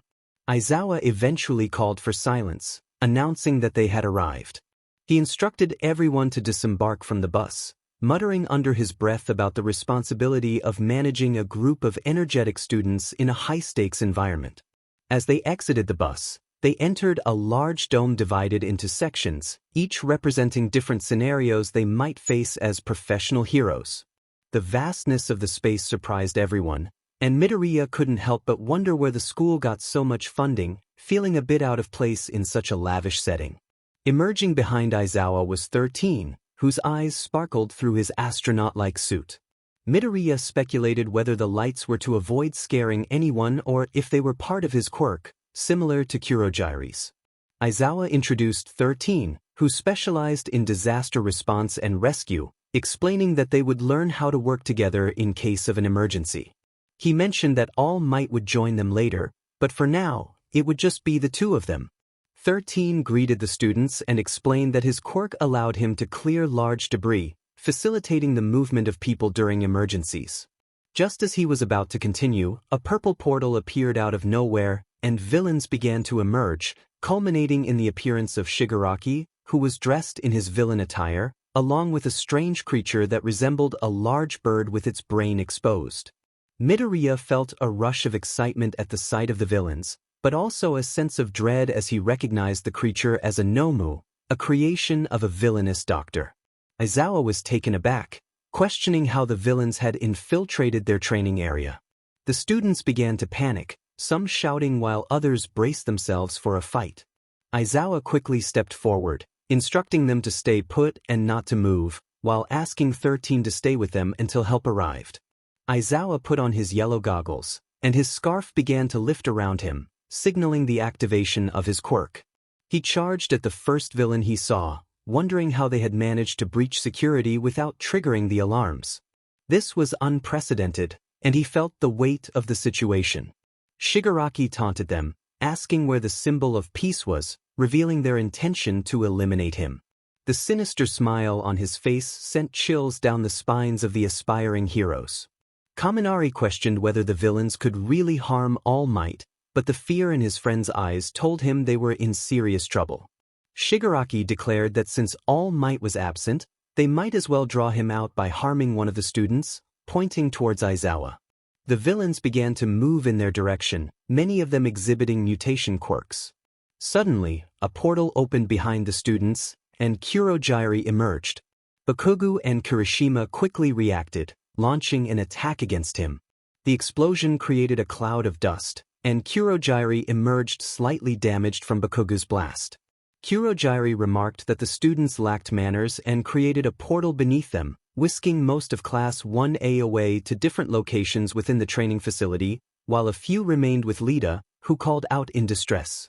The portal transported them to various areas of the facility, where villains awaited to confront them. Midoriya found himself alone with Kurogiri in an empty building designated for fire drills. Kurogiri handed Midoriya a new outfit, instructing him to change and have some fun with the other students, but not to harm them just yet. Midoriya agreed, confident that he would make a lasting impression.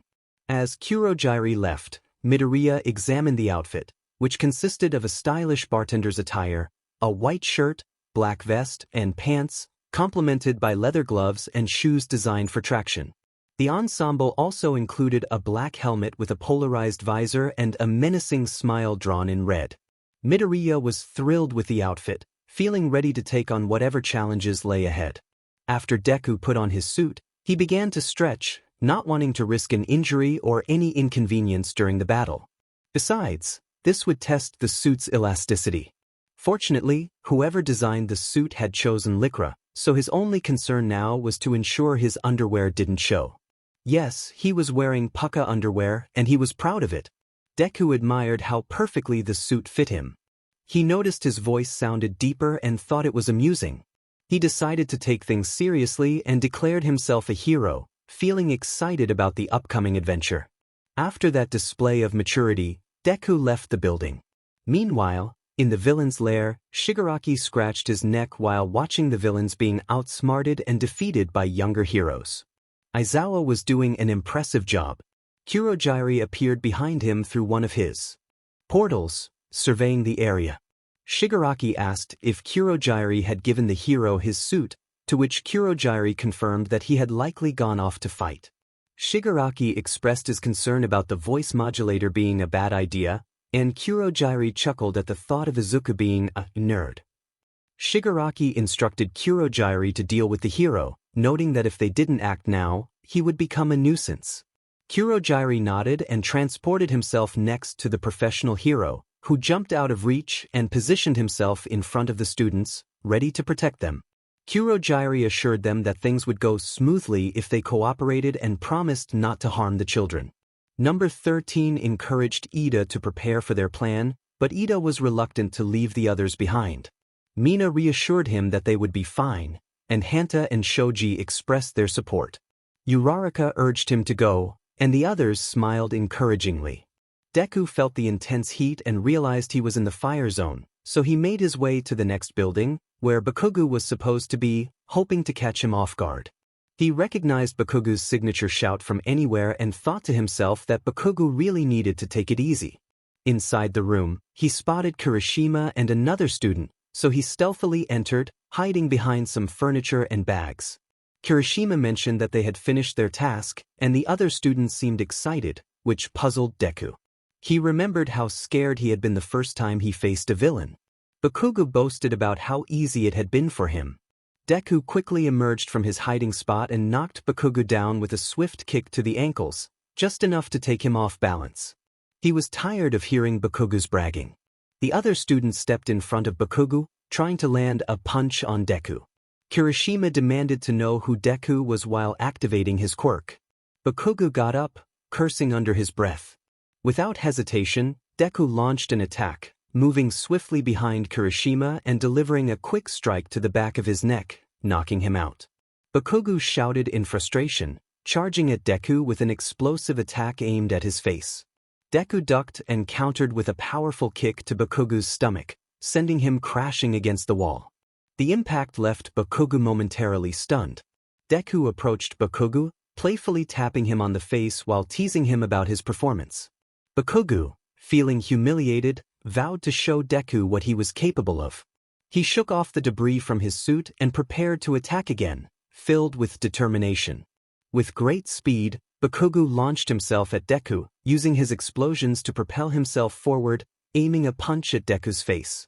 Deku caught Bakugu's hand and used his momentum to flip him onto the ground, quickly immobilizing him. Bakugu declared that he would show Deku what the next symbol of peace could do. Deku, amused, questioned Bakugu's claim about being the symbol of peace. Flashback. Deku wondered if true heroes really existed, those who embodied the definition of a hero as someone who performs acts of kindness selflessly. Stain explained that society was tainted, and only a few true heroes remained, like All Might, while others had been corrupted by selfishness. Deku respectfully disagreed, believing he would destroy the symbol of peace. And a flashback. Deku observed a young boy who seemed to struggle even to breathe. He questioned how he could be a hero and bring light and peace to others when he didn't even believe in it. With a swift movement, Bakugu fell unconscious, leaving Deku puzzled about how it happened. Deku sighed and dropped Bakugu's body without care. He checked on Kirishima, relieved to see he was breathing steadily, whether unconscious or just acting well. Satisfied, he made his way to the building's window, jumped out, landing in a crouch. A few aches in his feet were nothing serious. He stood up and began running in the direction he believed Tamura had gone. Deku noted that Shigaraki looked quite battered on the ground, likely due to the Nomu. Shigaraki, annoyed, asked why Deku was there when he was supposed to be keeping the kids entertained. Deku casually replied that he was waiting for someone brave or foolish enough to come too close. Shigaraki sighed, mentally preparing for what could turn into a disaster. Deku then asked about the walking fog, realizing that someone was missing. He exclaimed that the one with the motor legs was not there. Some students, including Kurojiri, turned to look at Deku, who was concerned about what might happen now that help was on the way. Kurojiri felt embarrassed, wishing the boy would show a bit more self-control. As Deku pondered their next move, he was abruptly interrupted by a large hand crashing onto his head. Shigaraki told him to be quiet, explaining that they had let someone out to find All Might, and Deku was supposed to be the smart one. Deku acknowledged this, realizing he had been interrupted for a good reason. Shigaraki, frustrated, told Deku to stay out of the way when All Might arrived and to keep busy with the other students. Deku agreed but insisted that Shigaraki owed him something, so he would start now. Deku walked toward Tsuyu and Mineta, who were trying to escape from the villains emerging from the water. Izuku moved quietly toward them, noting their weaknesses, such as allowing a villain to sneak up from behind. He observed Tsuyu fighting well, using her tongue's elasticity to dodge villains and knock them down with precise strikes. Mineta, however, was clinging to Tsuyu's back, whining about how he was going to die. Deku saw his chance when Mineta reluctantly got off Tsuyu's back and approached them without caring if he was seen. Mineta, trembling, warned Deku to stay away, unsure if it was from the cold air or Deku's appearance. Deku scolded him for being a disgrace, letting his teammate put herself in danger while he did nothing. He expressed his disgust at Mineta's behavior. Tsuyu stepped in front of Mineta to protect him, but it didn't help as Deku swiftly incapacitated both of them with a quick motion. Deku moved away from Mineta and Tsuyu, grumbling about being sent there and questioning why no one was strong. At that moment, a purple portal transported him back to the building where he had changed his outfit. He exclaimed in surprise, feeling like he had magic. Kurojiri informed him that he had brought him back and that he needed to pay attention. He expressed frustration at Deku's lack of focus and reminded him of the plan they had discussed in the league. Deku, pretending not to understand, asked what plan Kurojiri was referring to, avoiding eye contact and shifting nervously. Kurojiri sighed, realizing that this boy was giving him a headache and would likely add more gray hairs to his head. In a flashback, Deku, Shigaraki, and Kurojiri were sitting at the bar, discussing their strategies for when they would be at UA. Shigaraki emphasized the need for a plan, suggesting that if Deku wasn't with the others, it would raise suspicion, and they required an alibi. Kurojiri proposed that Deku could say he lost consciousness after a confrontation with one of them. Shigaraki enthusiastically supported the idea, asking Kurojiri if he would be the one to confront Deku. Deku, lost in thought, considered the implications of their plan. Shigaraki urged him to pay attention, wanting to know if he agreed with the strategy. Deku finally acknowledged that he liked the plan and shifted the conversation by asking if anyone was hungry. He jumped up and dashed to the kitchen, hoping to avoid any reprimands from his companions. As the flashback ended, the scene shifted to a tense moment.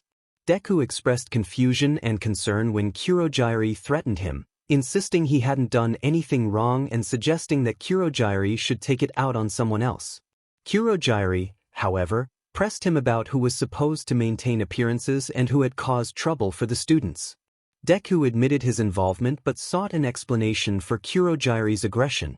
Kurogyari, frustrated with Deku's lack of attention, playfully tapped him on the back of the head, reminding him to focus.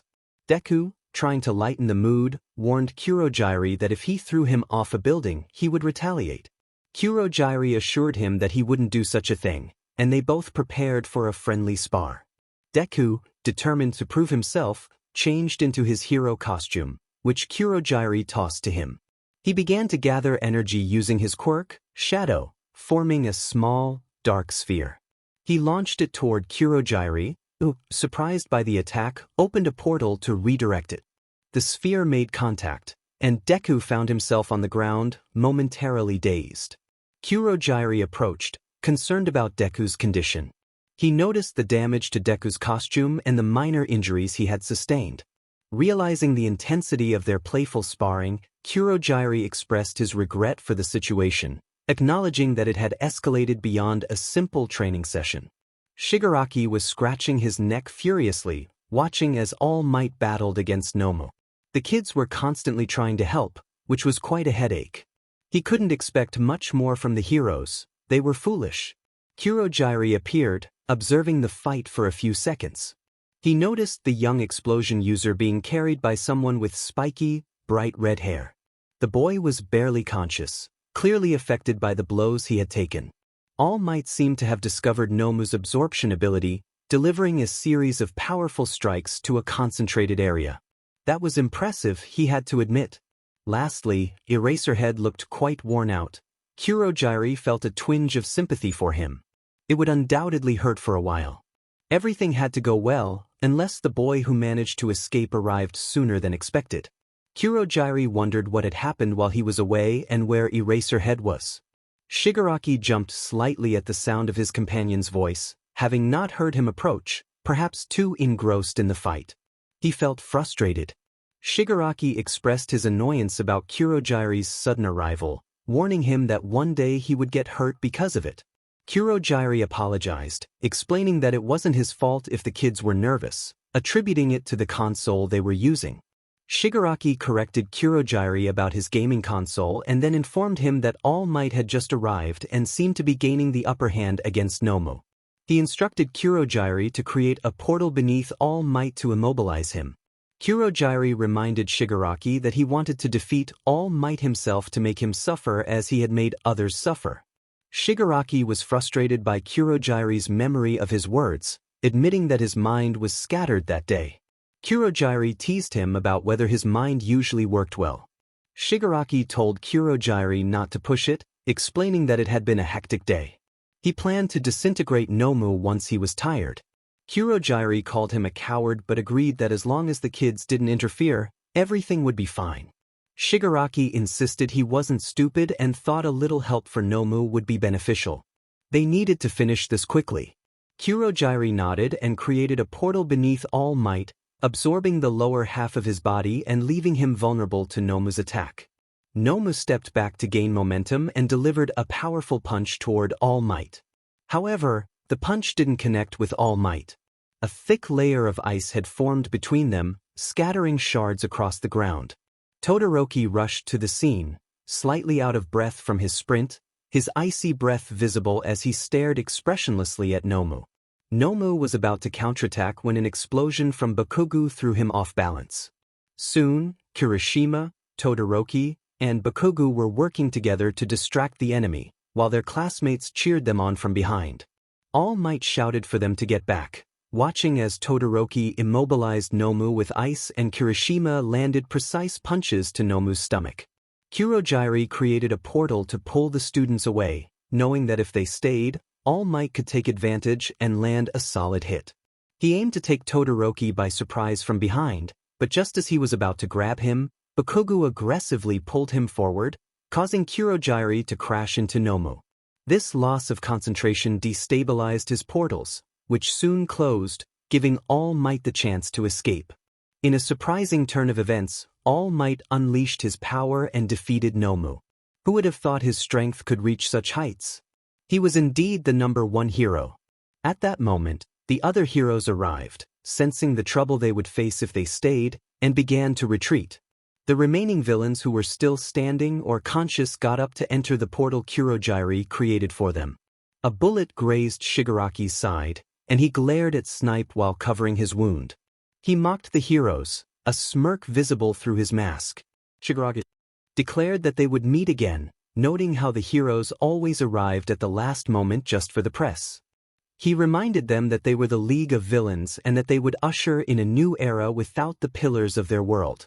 Death Arms and Midnight rushed forward to try to stop him, while Snipe prepared his weapons in case he needed to immobilize them. However, a purple mist enveloped Shigaraki, making him disappear as if he had never been there. Midnight urged her team to contact the police and start an investigation into the villains. She instructed everyone to check if they were all present and to take any injured students outside for medical attention. Kirishima responded enthusiastically, rallying everyone to follow. Some students had minor cuts and bruises, while those who were near the fire, like Ojiro and Tokoyami, had a few burns that didn't seem serious but required immediate medical attention. Sato carried Mineta and Tsuyu, who were unconscious but showed no visible injuries. Aizawa was taken by Uraraka's quirk, with the medical staff praising her for efficiently covering his wounds. He would undoubtedly be sore for a while, but he would be okay, thanks to Recovery Girl's abilities. Finally, All Might vanished as soon as he exited, his time having run out long ago, fatigue weighing heavily on him. Vlad King rushed Deku to the medical team, clearly worried as he noticed blood dripping from his body. Deku was breathing heavily, as if his lungs were compressed within his chest. The officers approached the still-shaken students, asking questions about what had happened inside.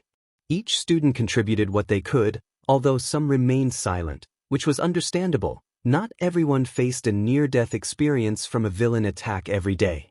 The students were eager to see their teacher and classmate, who were still unconscious, but they were kindly dismissed by Recovery Girl, who assured them that they would be fine by tomorrow and just needed to rest.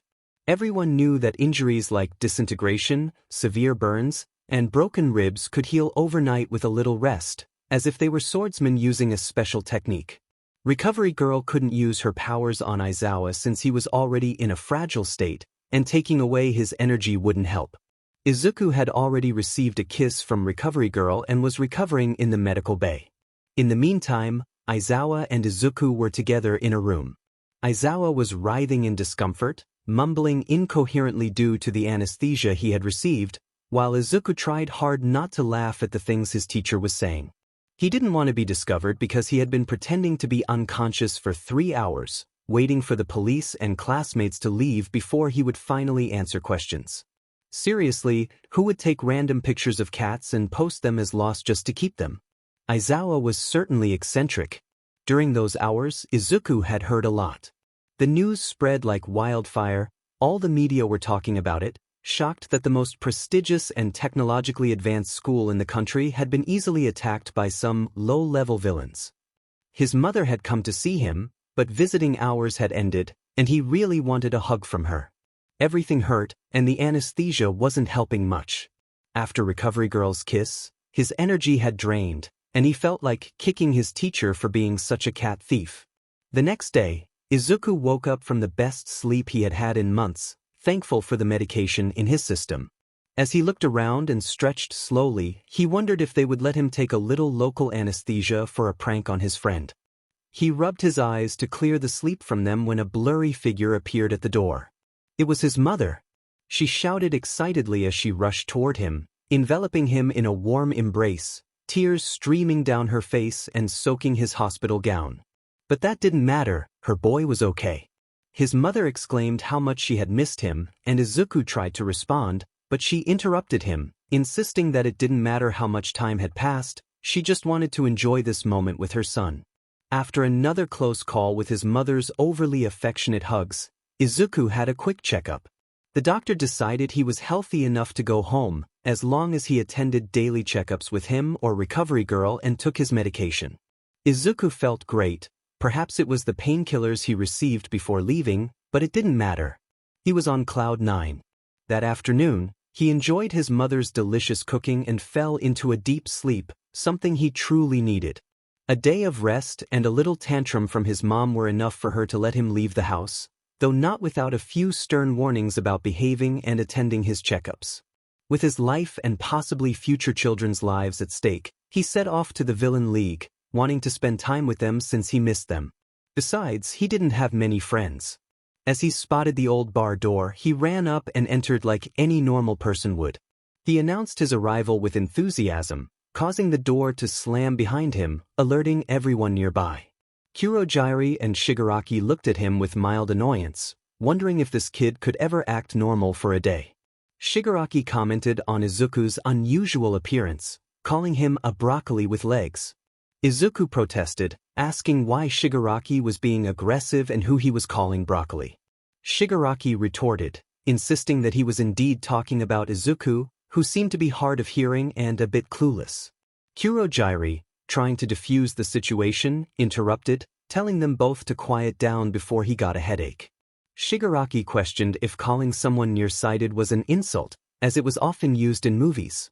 Kurojiiri confirmed it was indeed an insult but suggested they just forget about it.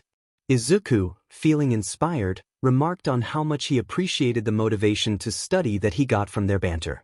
Shigaraki dismissed him, telling him to be quiet. Kurojiiri teased Shigaraki about being jealous of the attention Izuku received in the news, which made Shigaraki turn away, trying to hide his embarrassment.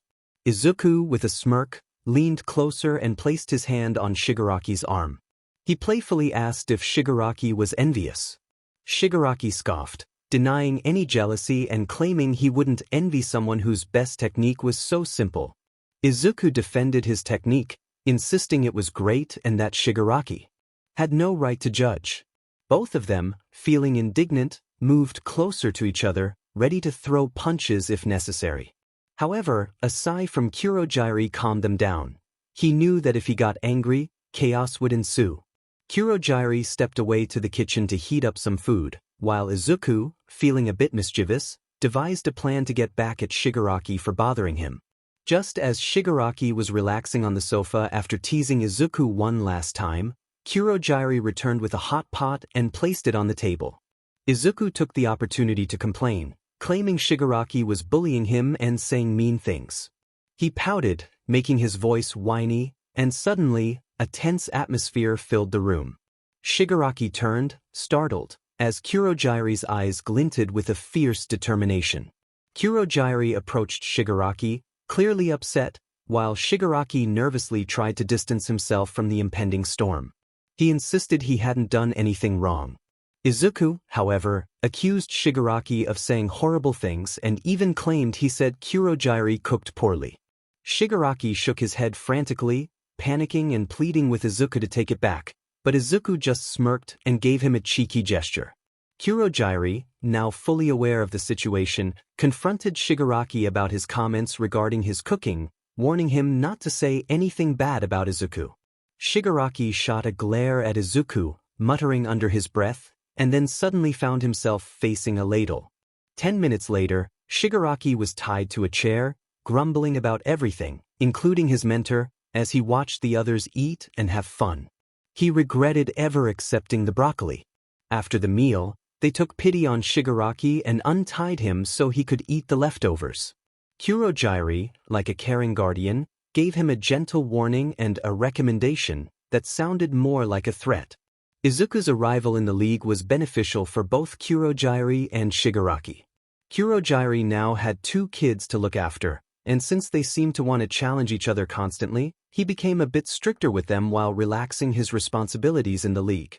Meanwhile, Shigaraki found himself with a bit more patience and enjoyed Izuku's company, though he would never admit it. They were like a family dysfunctional, but at least they had each other. Kurojiiri was quite annoyed. No one should mock his cooking. He believed he was a wonderful chef, and those who didn't appreciate his culinary skills simply lacked taste.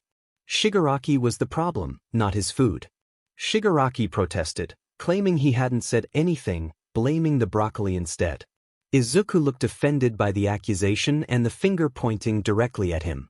Kurojiri warned Shigaraki not to drag Izuku into this, reminding him that he had complained about the food before. Shigaraki paled, realizing he was in trouble. Desperate, Shigaraki called for help, claiming he was too young and handsome to face such a fate.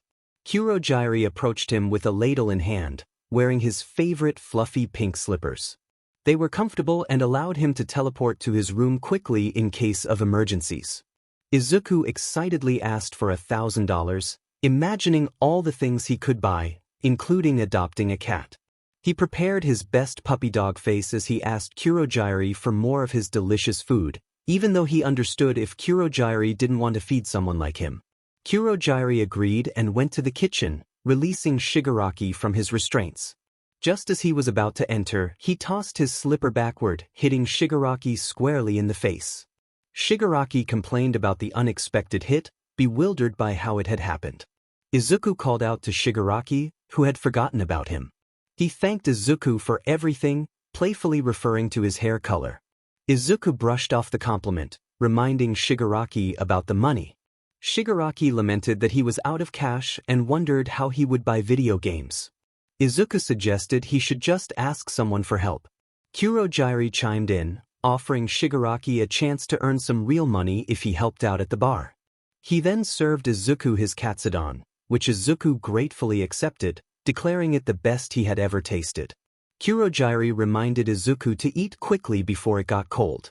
Izuku savored his meal, recalling how his mother had stopped making it for him because she thought it was unhealthy. But what she didn't know wouldn't hurt her.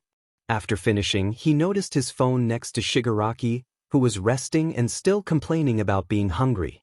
Panicking, Izuku realized it was past 7 and rushed to gather his things, fearing he would be in trouble. Kurojiri asked what was wrong, and Izuku explained he had missed several calls from his mother. Inko's voice came through the phone, filled with concern as she demanded to know where he was and why he hadn't answered. Izuku reassured her that he was fine, just caught up in eating and had forgotten to turn on his phone. Inko insisted he return home immediately, threatening consequences if he didn't arrive on time. Izuku, half-jokingly, said he would invite them to his funeral if he didn't make it back. Shigaraki and Kurojiri exchanged confused glances at his remark. Deku arrived home with an extra minute to spare. Moments like these made him grateful for life and his mentor for allowing him to live another day with his quirk. As soon as he got home, his mother made him sit on the floor and gave him a thorough 3-hour lecture about the risks and dangers of the streets, especially considering his situation. She was truly the most prepared. After that, she playfully swatted him with her sandal and sent him off to bed. The next day, there were no classes since the teachers at UA were busy handling the media, giving students time to recover. The police took this opportunity to question Deku, as if he didn't need a break. At the police station, Deku noticed more officers than usual. He had only been there a few times during the investigation of his case, but today it was bustling with activity, likely due to the recent incident at UA, which had become a hot topic and a concern for them. He looked around the chaotic entrance and reception area and spotted Officer Puppyman, though he couldn't remember his name. Deku hurried to Puppyman, eager to leave as quickly as possible. Being surrounded by people made him anxious. Puppyman led him to the interrogation room, which felt a bit intimidating. It seemed to scream that something serious was about to happen inside. Puppyman directed him to a chair in front of a sturdy metal table, turning on a recorder and pulling out a notebook with paper and a pencil. He asked Deku if he remembered anything about his attacker, such as their appearance or voice. Deku described the attacker as wearing a black mask with a creepy smiling face. He pretended to shiver at the thought and mentioned that he couldn't recall the details of their outfit, but it resembled that of a waiter, and they had a robotic voice. Puppyman inquired if Deku could identify the type of quirk the attacker had, whether it was a mutation or something physical, and if he remembered anything unusual about the environment. Deku recalled that the attacker had a quirk that created strange dark shapes and was very fast and strong, though he didn't think they had super strength. Puppyman took notes while nodding, hoping Deku wouldn't reveal anything that others hadn't already mentioned. He knew that those registered with such powers were likely no longer around, but the information was still valuable. After gathering the information, Puppyman reassured Deku that he could leave, thanking him for his help. As Deku exited the police station, he wondered why they couldn't have just sent him the questions via message. It had only been 2 questions, and he felt they had taken advantage of his kindness. His mother had told him to rest, so he decided to head home for a meal, then take a nap, and eat again later. He was grateful that Stain wasn't around, otherwise, he would have been pressured to stop eating. In his imagination, Deku lay on his bed, indulging in one of life's simple pleasures, eating while listening to his favorite song through his new headphones, completely unaware of the danger lurking outside his window until it was too late. Stain leaped gracefully into his room, looking at Deku with disappointment for making a mess. He couldn't believe anyone would eat spicy chips and drink flavored juice like that, especially when Deku nearly choked on one out of surprise. Stain asked if the chips were good, and Deku stammered, denying that he was eating anything, especially something so unhealthy. Stain raised an eyebrow, quickly approached, and snatched the bag of chips that Deku had been hiding. Stain couldn't believe it and, in a fit of frustration, threw the chips out of the window. It was quite dangerous. What if someone outside got hit by them? Deku cried out in despair over his lost snack, but Stain insisted he couldn't eat that junk food, claiming it would make him unhealthy. Deku tried to protest, but Stain wouldn't hear it, declaring that anyone who ate junk food was weak. Feeling defeated, Deku slumped to the floor, his aura heavy with sadness. He looked at his hands as if he had committed a terrible crime, so despondent that one might think he had lost a loved one. He could be anything, but he wouldn't let anyone label him that way. Deku lamented the loss of his chips, feeling as if he would never eat them again. Stain insisted he was doing it for Deku's own good, but Deku sarcastically replied that it was for Stain's benefit. Stain asked what he had said, and Deku quickly saluted, saying it was nothing. Stain liked that response, warning him that he would be in trouble if he was caught sneaking snacks. Deku agreed, but deep down he cried all night, keeping his feelings hidden. It was a bit scary to think about, but Deku decided to go to a store to buy some snacks. After all, his mom was out, and he felt he deserved a treat. Once he got his snacks, he was excited to dig in. While walking home, he spotted a dog in the park amusing itself by chasing its tail. He found it hilarious and ended up watching the dog for half an hour. He chuckled at himself for being so entertained by such a simple thing. Feeling a bit embarrassed, he hurried home. Once home, Deku settled in to watch movies while enjoying his snacks. He spent the entire afternoon like this until he eventually dozed off. Before falling asleep, he made sure to throw away the snack bags, not wanting to wake up to a lecture about health and how unhealthy snacks could affect him. When Inko returned home, she went to Izuku's room and found him asleep with the television still on. She noticed some boards on the window and thought it was just typical teenage behavior. The news spread quickly through the media, with reporters crowding at the entrance, clamoring for information. They shouted questions about the safety of the school and rumors of an infiltration. Bakugo, feeling sore and frustrated, tried to navigate past them without losing his temper. He couldn't believe he had let a villain get the better of him in a battle he thought he had won. As the reporters pressed closer, Bakugo felt his anger rising. He wanted to shout at them to back off, but he held himself back. Present Mike stepped in, reminding the reporters that they were on private property and needed to leave. He gently pulled Bakugo away from the crowd, who were complaining loudly about wanting to inform the public. Present Mike checked in on Bakugo, noticing he looked overwhelmed. He reminded him that using quirks in public without a hero license was illegal and that hurting civilians wasn't the right approach. Bakugo huffed in annoyance, feeling like he didn't need a lecture, especially after such a rough morning. Present Mike leaned in and shared a secret, saying he also wished he could use his quirk in situations like this. He suggested that Bakugo could simply threaten to have the reporters arrested to get them to leave peacefully, emphasizing that violence should always be the last resort. Bakugo smirked at the idea, wondering if that would work with his mom, but quickly dismissed it. Today was not going well for Deku. He had a restless night, dreaming that a villain was mocking him, and now he was running late for school. Although he didn't want to go, he disliked arriving late even more. To make matters worse, there were so many reporters at the entrance. He slipped past them unnoticed, feeling a mix of relief and annoyance. The important thing was that he managed to get through without having to answer a barrage of questions he wasn't in the mood to tackle. He dashed toward his classroom and spotted Present Mike walking by. As he reached the hallway, he noticed the security system activating. It seemed the reporters couldn't handle the situation. Uraraka greeted him enthusiastically, asking how he was doing, while Ida scolded him for running while he was injured. His classmates surrounded him, inquiring about his well-being and what had happened during his encounter with the villain. As he responded, a strange feeling filled his chest. Never before had so many people cared about him.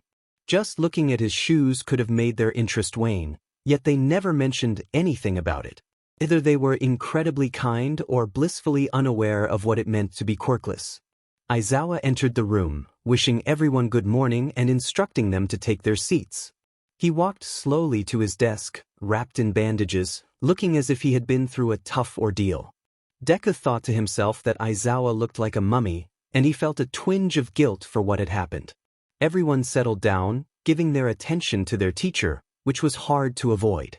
Aizawa explained that the villain attacks had caused people to view heroes and the institution negatively, and there were rumors about the safety of the facilities. Just then, a knock at the door interrupted his speech. Bakugu stood there as if he owned the place. Aizawa let him in, and he took a seat across from Bakugu. To everyone's surprise, Bakugu was quiet, without his usual insults or outbursts. It felt like a miracle had occurred. Aizawa continued, stating that despite the situation and potential complaints from parents, the sports festival would still take place. The class erupted in cheers.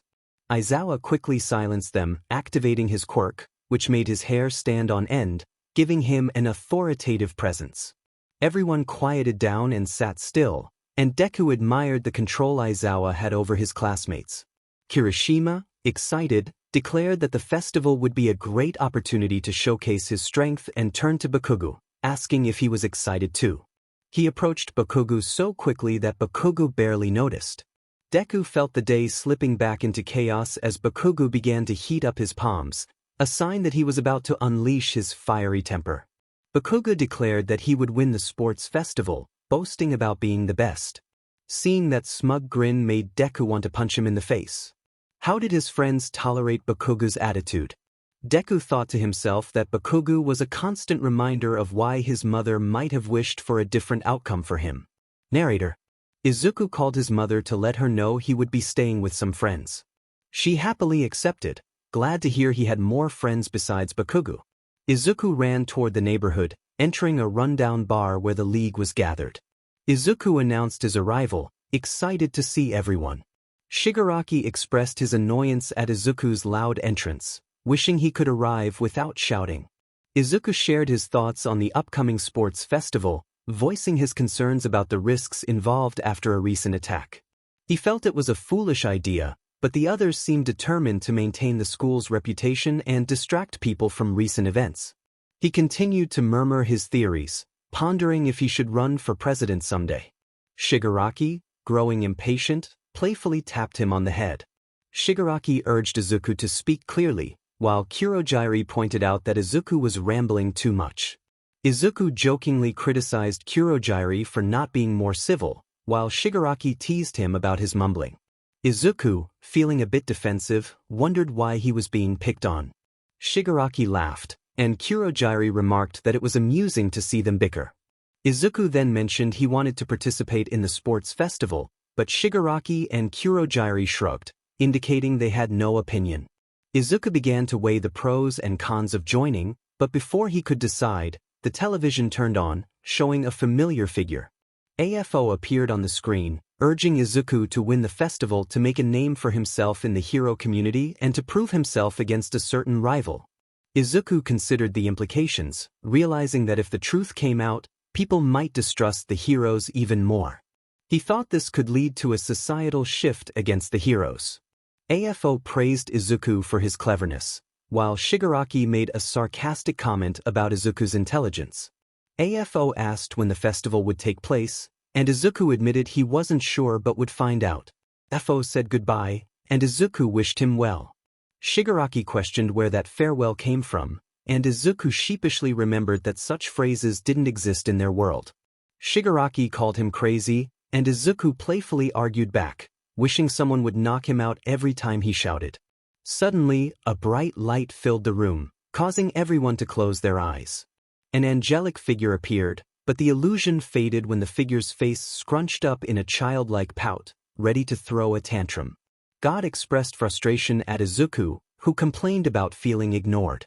As they argued, Kurogyari and Shigaraki watched in confusion, unable to believe Izuku was actually arguing with God. God declared they were done and rushed toward Izuku, but Kurogyari intervened, warning God not to touch him.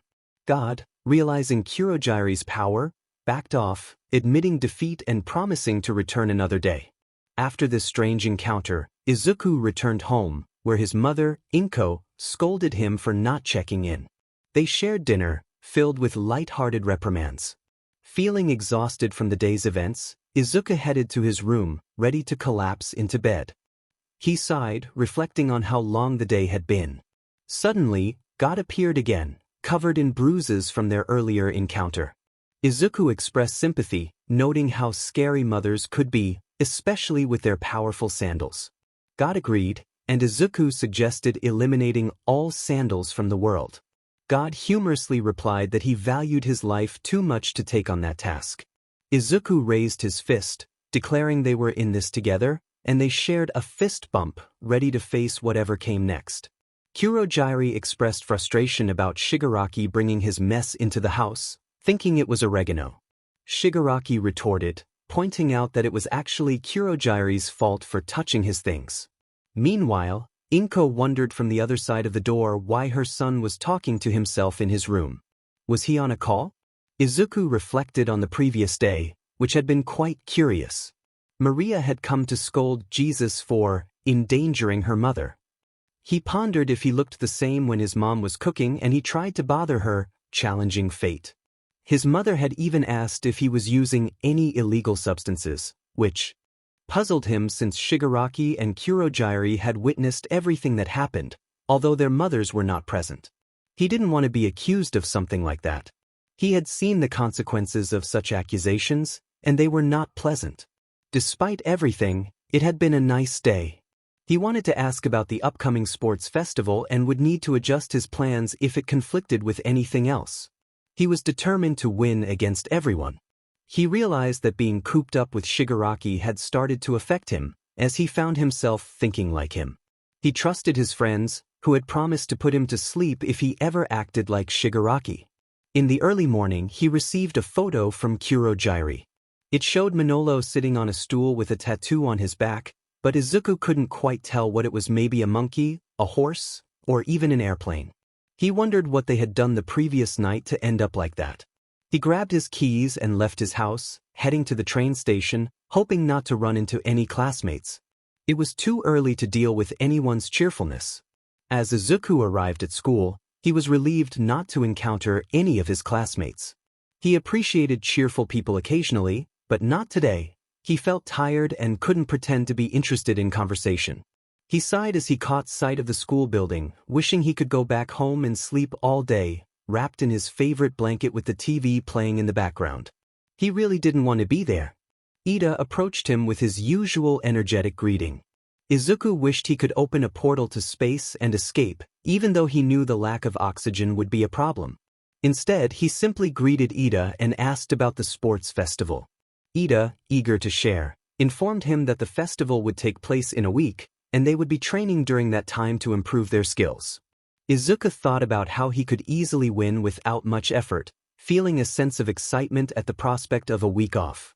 He smiled at Ida, thanking him for the information, but he wondered if training was really necessary.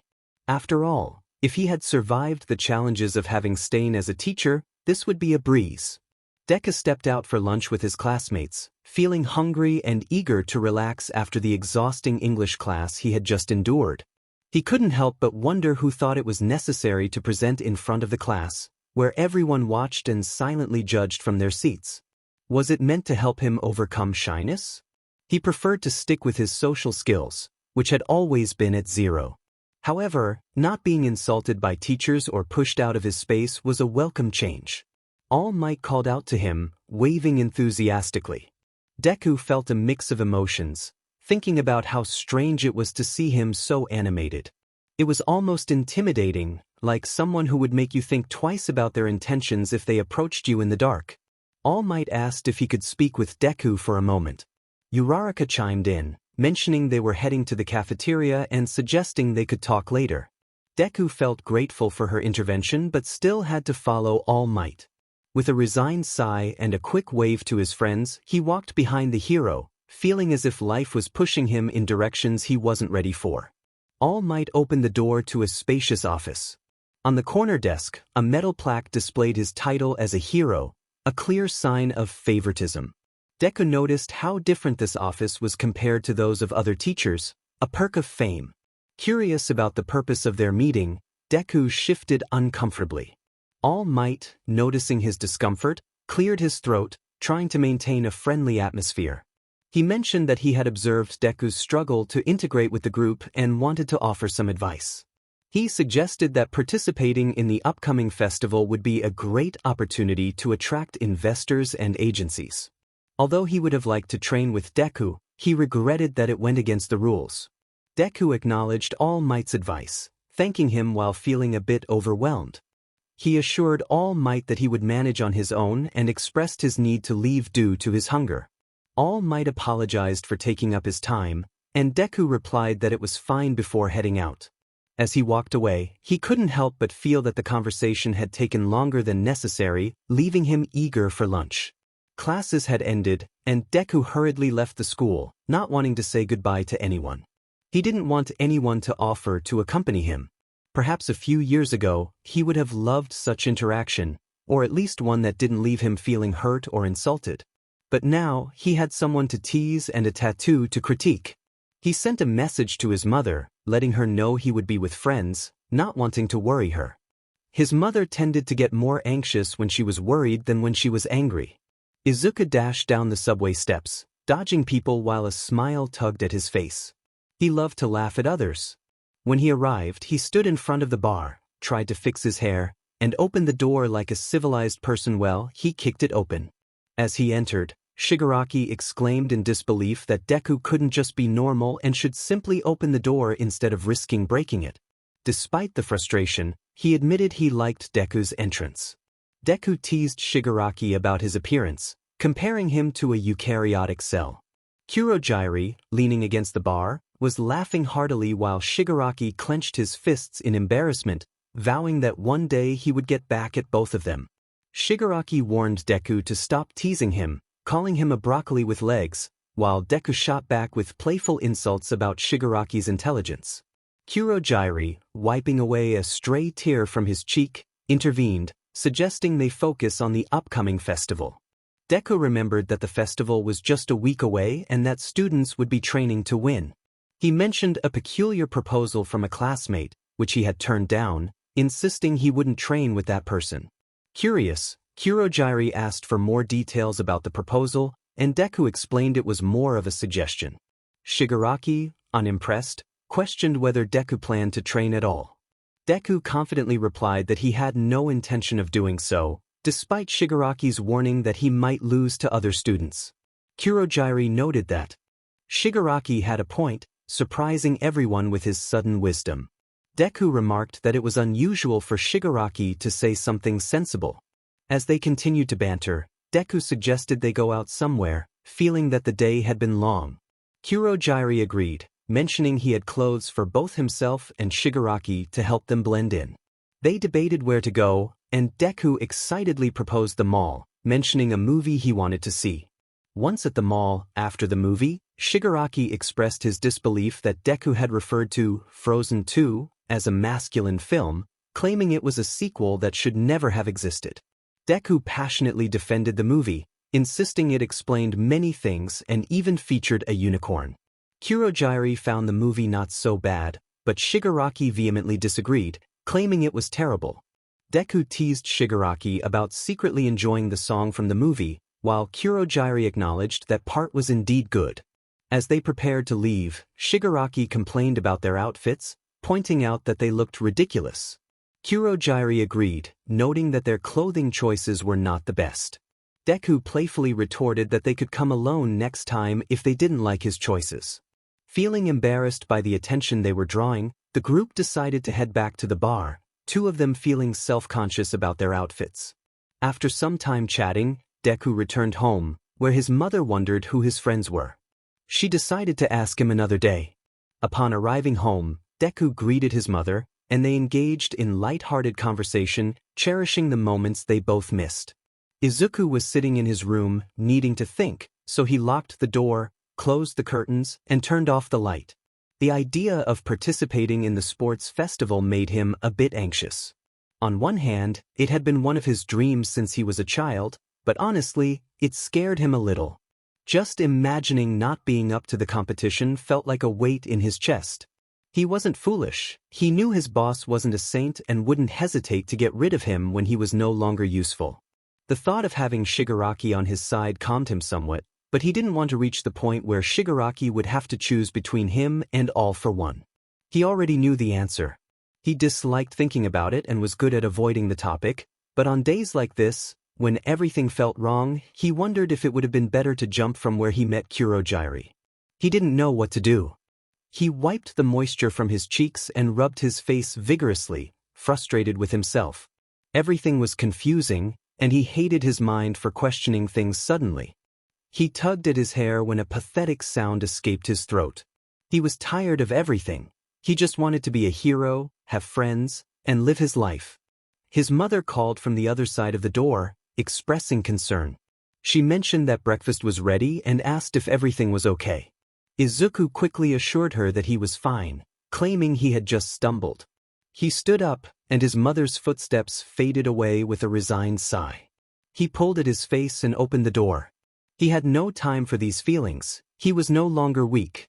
Yesterday had been a good day. Why did his mind insist on overshadowing that? Perhaps he felt he didn't deserve it after all. He was a villain.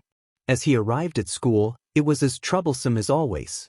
Today, he didn't have the energy to smile and act shy. He simply ignored everyone and sat down in his place.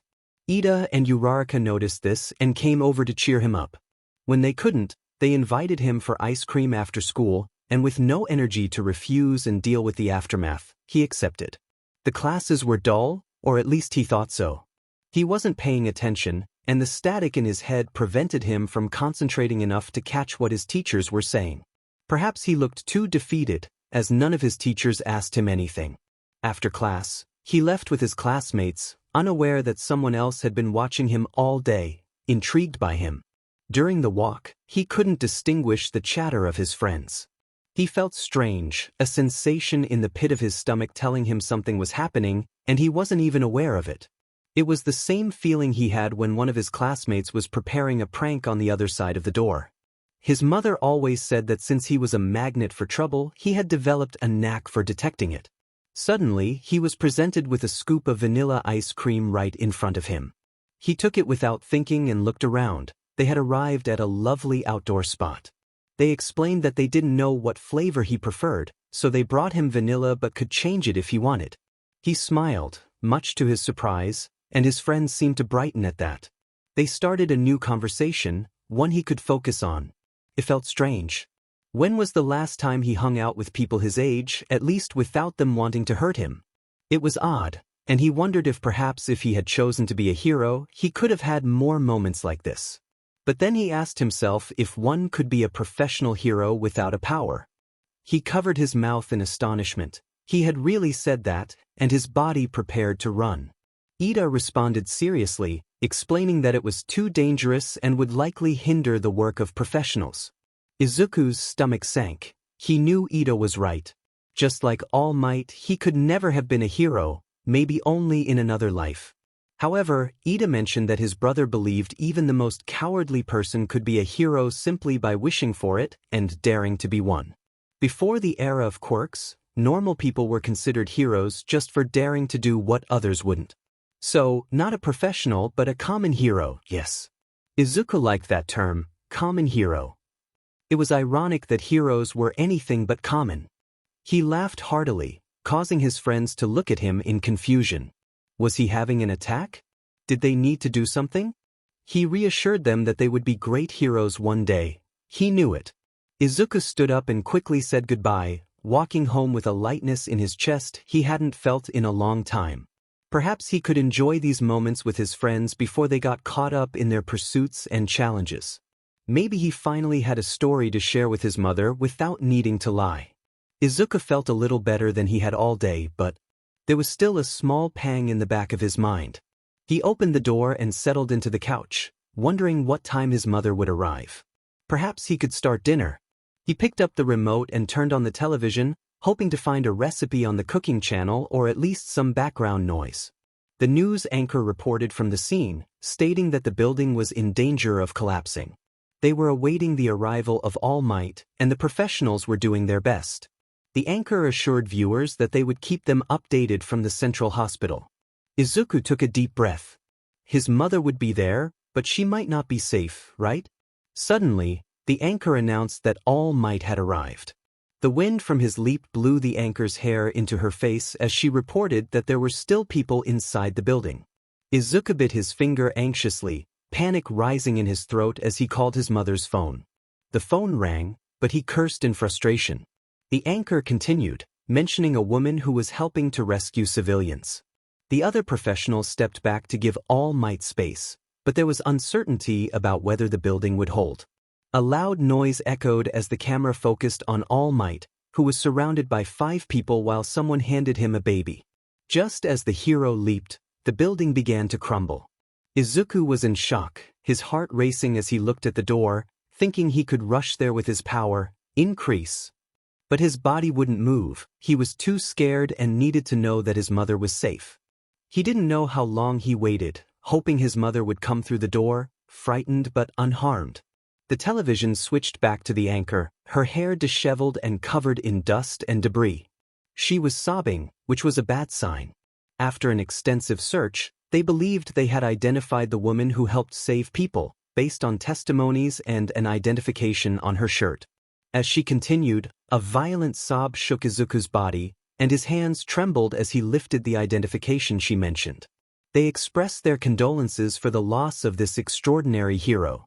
In the midst of all the noise and his trembling hands, he saw a familiar face, the smiling photograph of his mother from her hospital ID. Izuku fell to his knees, unable to bear the weight of his aching heart. This had to be a joke, someone needed to wake him up. He looked up from the ground, unable to stop the tears that flowed endlessly from his eyes. Gripping his shirt over his heart, he felt as if it would burst from his chest. This couldn't be real. He looked back at the television, where he could barely make out his mother's dark green hair, covered in debris and dust. How could this be happening? With his power increase activated, he stood up and ran with incredible speed. He needed to see it for himself. This had to be a nightmare, it couldn't be real. When Izuku arrived at the scene, chaos reigned. It looked like a scene from a nightmare, with many people injured on the ground. Paramedics were overwhelmed, and amidst the commotion, there was one body lying still. He approached slowly, barely noticed by the people around him, who were focused on those they needed to help. As he reached his mother's side, he felt a mix of disbelief and sorrow. Where were the reporters? Where were the people shouting their thanks to their savior? Instead, he found his mother, hurt and alone. The horror on her face struck him deeply. She must have been so scared. He felt a wave of nausea wash over him, struggling to hold back his tears as he tried not to disturb her. His quiet sobs drew attention, even from the reporters in the distance. Shigaraki sat on the bar's sofa, feeling a sense of unease that he couldn't shake off. Something felt wrong in the world, but he tried to dismiss the thought. Everything seemed normal. To distract himself, he picked up the remote and turned on the television, flipping through the channels. Kurojiri, who had been in the kitchen, joined him, drying his hands with a cloth. They exchanged bored glances. There wasn't much to do these days, and the absence of the loud child was noticeable. The television displayed a news report about a fallen heroine, and both looked surprised.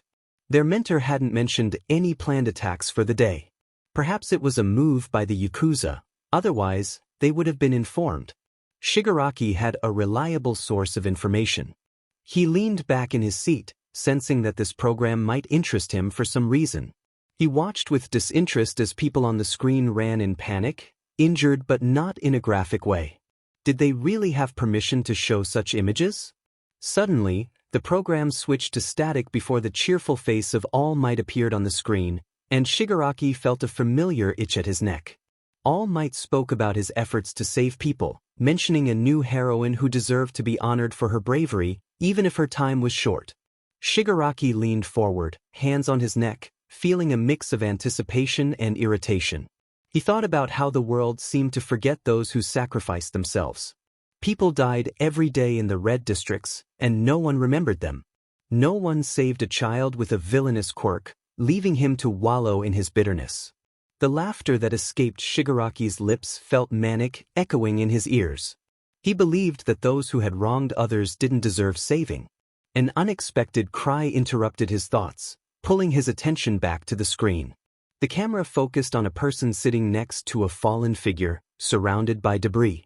The scene conveyed a sense of distress, but it was presented in a way that was not graphic.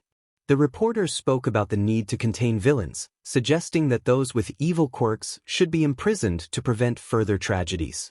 Shigaraki felt a surge of anger, wanting to lash out at the foolishness of the reporter's words. But as he watched more closely, his eyes widened in disbelief. He turned to Kurojiiri, who was already preparing to create a portal beneath them. All Might approached the young boy who was crying, recognizing him as one of his students from UA. The boy looked devastated, and All Might felt a pang of concern. He needed to ensure the boy was okay, especially with the shortage of medical help. However, as he got closer, he froze. He saw the boy's face, filled with tears and pain, challenging him to come closer. The resemblance between them was striking. They shared the same emerald green eyes. This couldn't be happening. The young Midoriya spoke with a broken voice, telling All Might to stay away, expressing his anger and hurt. All Might took a step back, feeling the weight of the situation. He wanted to apologize to make things right, but the boy's words were sharp and filled with resentment. Midoriya's gaze was intense, and All Might felt a chill run down his spine. He had always been the #1 hero, the one who saved others with a smile, but now he felt powerless. He looked down, ashamed, as the boy's eyes reflected his own anger. All Might wanted to understand, to help, but the boy's words cut deep. He realized he had to find a way to make amends, to be there for him in the future. With a determined leap, he left, glancing back one last time, but instead of seeing a familiar face, he saw only betrayal. A victim, a mother, a loss. Izuku fell to his knees, his body feeling utterly exhausted. It was as if a part of his spirit had been shattered, leaving him feeling empty and alone. He gazed up, barely aware that his legs hadn't even touched the ground, as he found himself in the arms of Shigaraki. Shigaraki reassured him, saying that everything would be all right. Izuku looked at him wearily, feeling tears welling up in his eyes. The cold hand resting on his head reminded him that this was all too real. His mother was gone, and he felt utterly alone. Shigaraki continued to comfort him, assuring Izuku that he was not alone. In that moment, Izuku let his emotions flow freely, crying with all the strength he had left. The story shifted to All Might's perspective, revealing that he was not evil as Izuku believed, but rather irresponsible and potentially dangerous. The chapter conveyed a sense of sympathy for Izuku, who truly needed a break. It was noted that Shigaraki had echoed All Might's words, highlighting the complexity of their relationship at that moment. Meanwhile, the medical team had not yet moved Inko's body because they were waiting for a coroner to arrive. They had simply relocated her to a safe place, but Izuku was too injured to witness any of this. The author expressed hope that readers enjoyed the chapter and appreciated their comments, which served as motivation to continue writing and improving the story.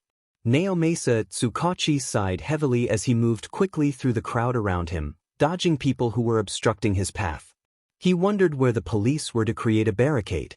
He understood that everyone was worried, but blocking the medical professionals in this situation would only make things worse. He took out his badge with a practiced motion, needing everyone to listen.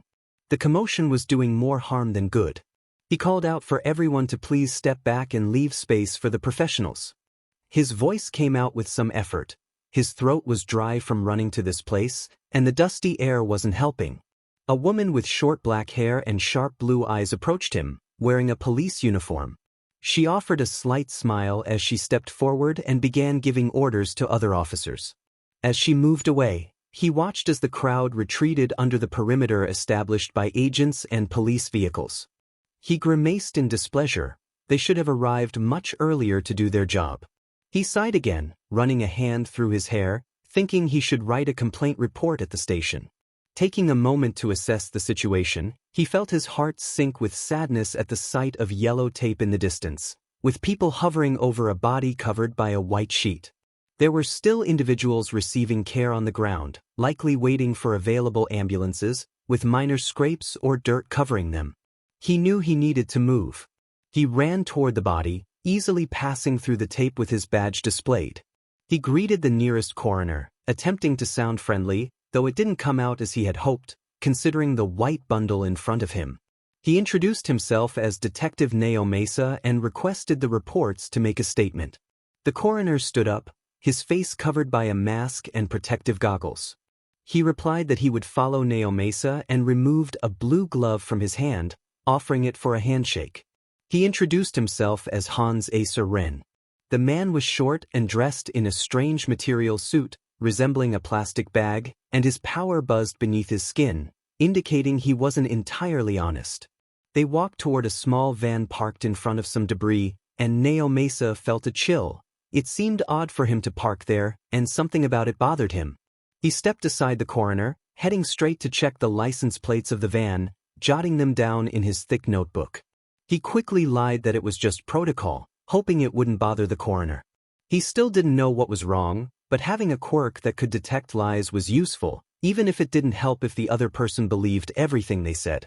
The doctor assured him it was no trouble from the back seat of the vehicle, but something about him didn't quite fit. Neo Mesa leaned closer and noticed blood marks beneath the plates. The coroner expressed regret about what had happened, now standing beside him, still wearing the goggles and mask. He took the thin folder being offered and observed the doctor's body language, which was relaxed, making Neo Mesa realize how much a job could skew one's perception of normalcy.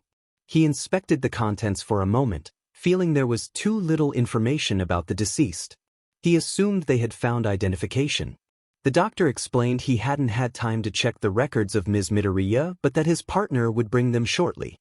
For now, he was conducting an inspection of the cause of death, speaking in a bored tone. Neo Mesa stored that information in his mind, still feeling that something was off. He decided to keep the folder for further investigation, asking if he had been informed whether Ms. Midoriya had children. The doctor replied that fortunately, she did not. Neo Mesa's instincts screamed that the doctor's body language was strange, showing a forced relief as if he were acting.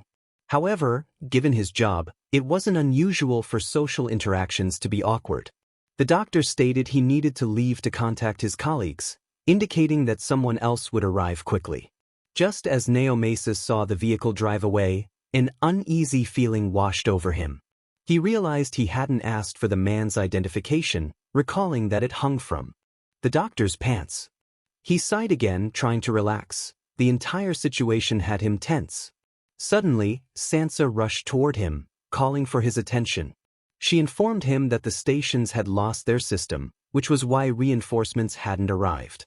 Neo Mesa asked which station, and Sansa looked at him with a worried expression, her fluffy tail moving anxiously behind her. She explained that all of them were experiencing issues, with criminal records being erased and communications failing. Neo Mesa was shocked, and Sansa continued, saying they initially thought it was La Brava, but she could never pull off something like this. She was just a minor delinquent with good skills, but this was much more serious. More police would be sent as soon as possible, but they needed both of them because there had been a murder. They hurried toward a patrol car, trusting that the personnel present would be enough to handle the situation. Neo Mesa felt a heavy sensation return, tightening around his heart. He asked where it had occurred, and Sansa explained that it was at the local station, where a member of the forensics department had been attacked. The details were grim, and she expressed her concern that something very bad was about to happen. Neo Mesa shared her feeling, and Sansa tightened her grip on the steering wheel, stating that the murder and the system hack coincided with the hospital attack, indicating it was no coincidence. Naomasa took a deep breath, glancing at the rearview mirror with a heavy heart, thinking of the only serious victim in all of this. He hoped she wasn't involved in anything she shouldn't be. It was a relief that she didn't have children, but something told him that wasn't right. He could remember hearing the last name somewhere else, but he couldn't recall where. Shigaraki looked at the teenager sleeping on the sofa, his hands trembling around his own neck. He felt a surge of anger, thinking about how he would take down everyone who had wronged him. He scratched his neck forcefully and rubbed his eyes, the incident reminding him of his mother. He closed his eyes tightly, still able to see her, their home in ruins, crumbling around them, her arms around him, and then ashes, but always with a smile of relief. It was remarkable how much he and Izuku resembled each other, both admiring heroes, idolizing them as if they were gods, both betrayed by those around them, lacking special abilities, and both with loving mothers, both gone. Gone. Gone. Gone. Gone. Gone. Gone. No hero saved them from the monsters that pursued them, and that was one of the few differences between him and the boy. A monster took his mother, and he had become the monster. Life was not fair. Nothing in the world was. He did not choose this power, did not want to do what he did, but he adapted and grew stronger, and he would become even stronger. He would ensure that Izuku became stronger too. Nothing would harm him, he would make sure of that. He would burn everything down, take down anyone who stood in his way. After all, the first player always protects the second. He had always been a solitary person, reserved and quiet. Others did not want to be near someone so dull. His mother, a strict yet kind woman, always told him that no one was meant to be alone, that he would find friends with whom he could be himself. However, he never had hoped that such a thing could happen. No matter how much he wanted to, he could not force himself to talk to people. Everything changed in high school when he met his best friend and partner. Mitsuki was everything he was not, but somehow they fit together perfectly. With her, he learned to be heard, gained confidence, and moved forward. It was with this newfound confidence that he met who he thought would be the love of his life. Hisashi Midoriya was an incredible man, chivalrous and wise, with a quiet intelligence that amazed, and sometimes terrified, him. He was a good man, and he decided he would spend the rest of his life with him. Hisashi was the father of his greatest pride, his son, his little boy, Izuku. He could perfectly recall the first moment he saw him, so small and pure, not meant to be in a place like the one he had brought him to. His tiny, warm body still made his heart race with love when he remembered that moment. He preferred to retreat into those memories. He could no longer feel his body. Everything was so cold and lonely. How did it end up like this? He wanted to curl up and cry, but the pillar that pierced through his body prevented him from doing so. He could feel the weight of the world pressing down on him, and he wondered if anyone would come looking for him. It was a bitter thought, knowing that this was likely where his life would end, as bad things always seemed to happen to his family. Now, who would take care of Izuku? She was all he had. The world had already been so cruel to her son. She didn't want to imagine what his life would be like in the adoption system. No one would take him in, no one would look after him. She was not naive, she knew the statistics. It was already a miracle that her boy had not given up on life. But perhaps the friends he had could take care of him. She hoped with all her heart that they would protect him, that this time Izuku would not lie to her and that they would be real friends. As a hero carried her away from the rubble, she felt her life slipping away, flowing through her without the strength to hold on. She wondered what would become of her son. She hoped he would become the #1 hero, that he would continue to dream with his kind heart, but above all, that he would live. She wanted him to hold on to life, even if she was no longer there, to appreciate and feel everything around him, to go out with his friends, to remember her with love, for that was how she would remember him. But most importantly, she wanted him to be happy. A long and happy life was all she wished for her son because he deserved it. One day, far in the future, she would welcome him wherever she was, shower him with kisses on his cheeks, and hold him once again because he had always been and would always be her baby. She would tell him she loved him over and over again to make up for all the times she couldn't say it. But for now, she would simply sleep, leaving behind the paralyzing pain and the cold hand of death. Perhaps she would be allowed to become a star, to illuminate her son's darkest nights. Kurojiri gently held the boy's face in front of him, wiping away the tears that streamed down his cheeks. The deep ache in his chest mingled with feelings of bitterness. Why was the world so cruel? Looking beyond, he saw another child sitting on the sofa, hands clasped in his lap, each finger careful not to touch the other. Both were seen as outcasts and misfits, but they were also wounded and yearning for a life that had been denied to them since the day they were born, shaped by forces beyond their control. Kurojiri felt a sense of humanity beside these children, who were as broken as he once was. Even with his limited empathy and the emotional detachment required to follow his master's orders, he could sense their pain. Their wounds were visible, leaving traces of sorrow wherever they went, even if disguised as something else. How could no one come to their rescue? Where were the heroes, those who claimed to care for others? He knew the world was not fair. It never would be. He sometimes longed for a life he had never known, wishing to be someone he could never be. But if he had that life, he wouldn't be here. Who would mend the torn clothes, prepare meals, or clean the mess left behind? Who else but him could try to piece together the shattered lives of these children and create something new?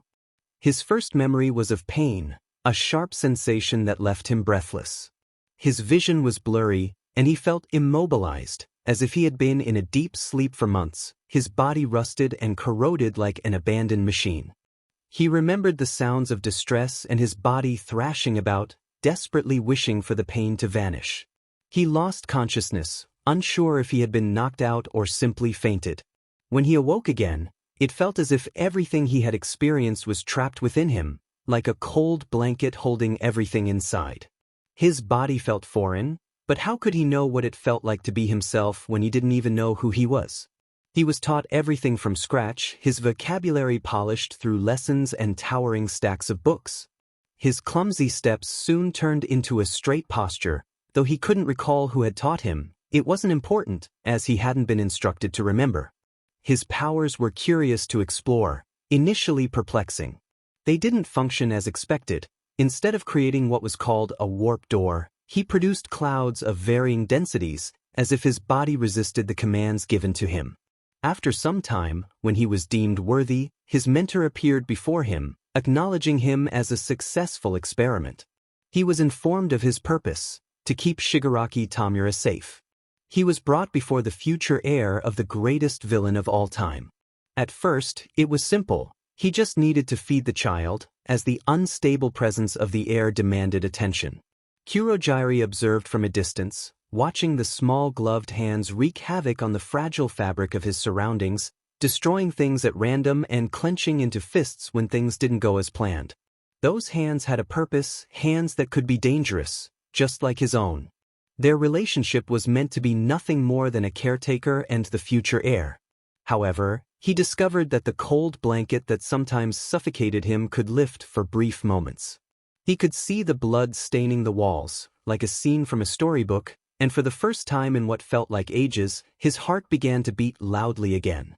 The fear that consumed him that day was unparalleled, and when the terrified eyes met his, he froze. Shigaraki Tamura, the heir, the one destined for darkness, transformed into a child when he collided with Kurojiri's stomach, tears streaming down his face. When the small hands gripped his outfit in frustration, Kurojiri understood that those hands were not meant for destruction. After tending to the child's wounds, he made the decision to take care of him, promising never to abandon him again. He didn't even question whether he was allowed to have a purpose beyond what was assigned. He would protect Shigaraki Tamura, keep him safe, and most importantly, love him with all his heart, for he realized he truly had one. From that moment on, everything became clearer. He discovered that he had desires and dislikes, that he could love more people, and if those people didn't love themselves, he had enough love for both. Mitsuki called for the 10th time in what felt like the longest 30 minutes of her life. She wondered where Katsuki was and why he wasn't answering.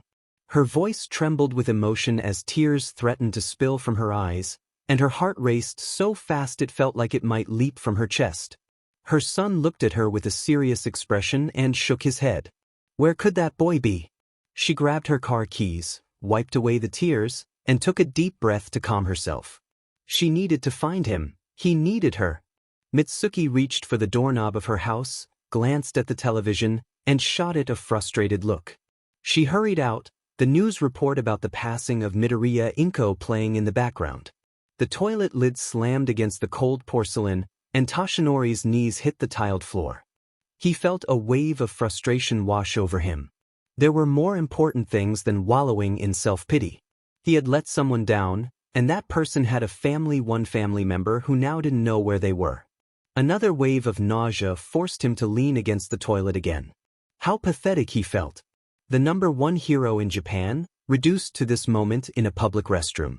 But right now, he wasn't All Might, he was just Toshinori, allowing himself a moment of self-disgust. The guilt that weighed on his heart whenever he thought of the boy consumed him.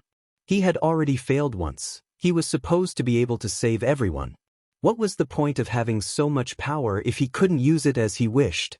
A cough interrupted his thoughts, reminding him of his current state.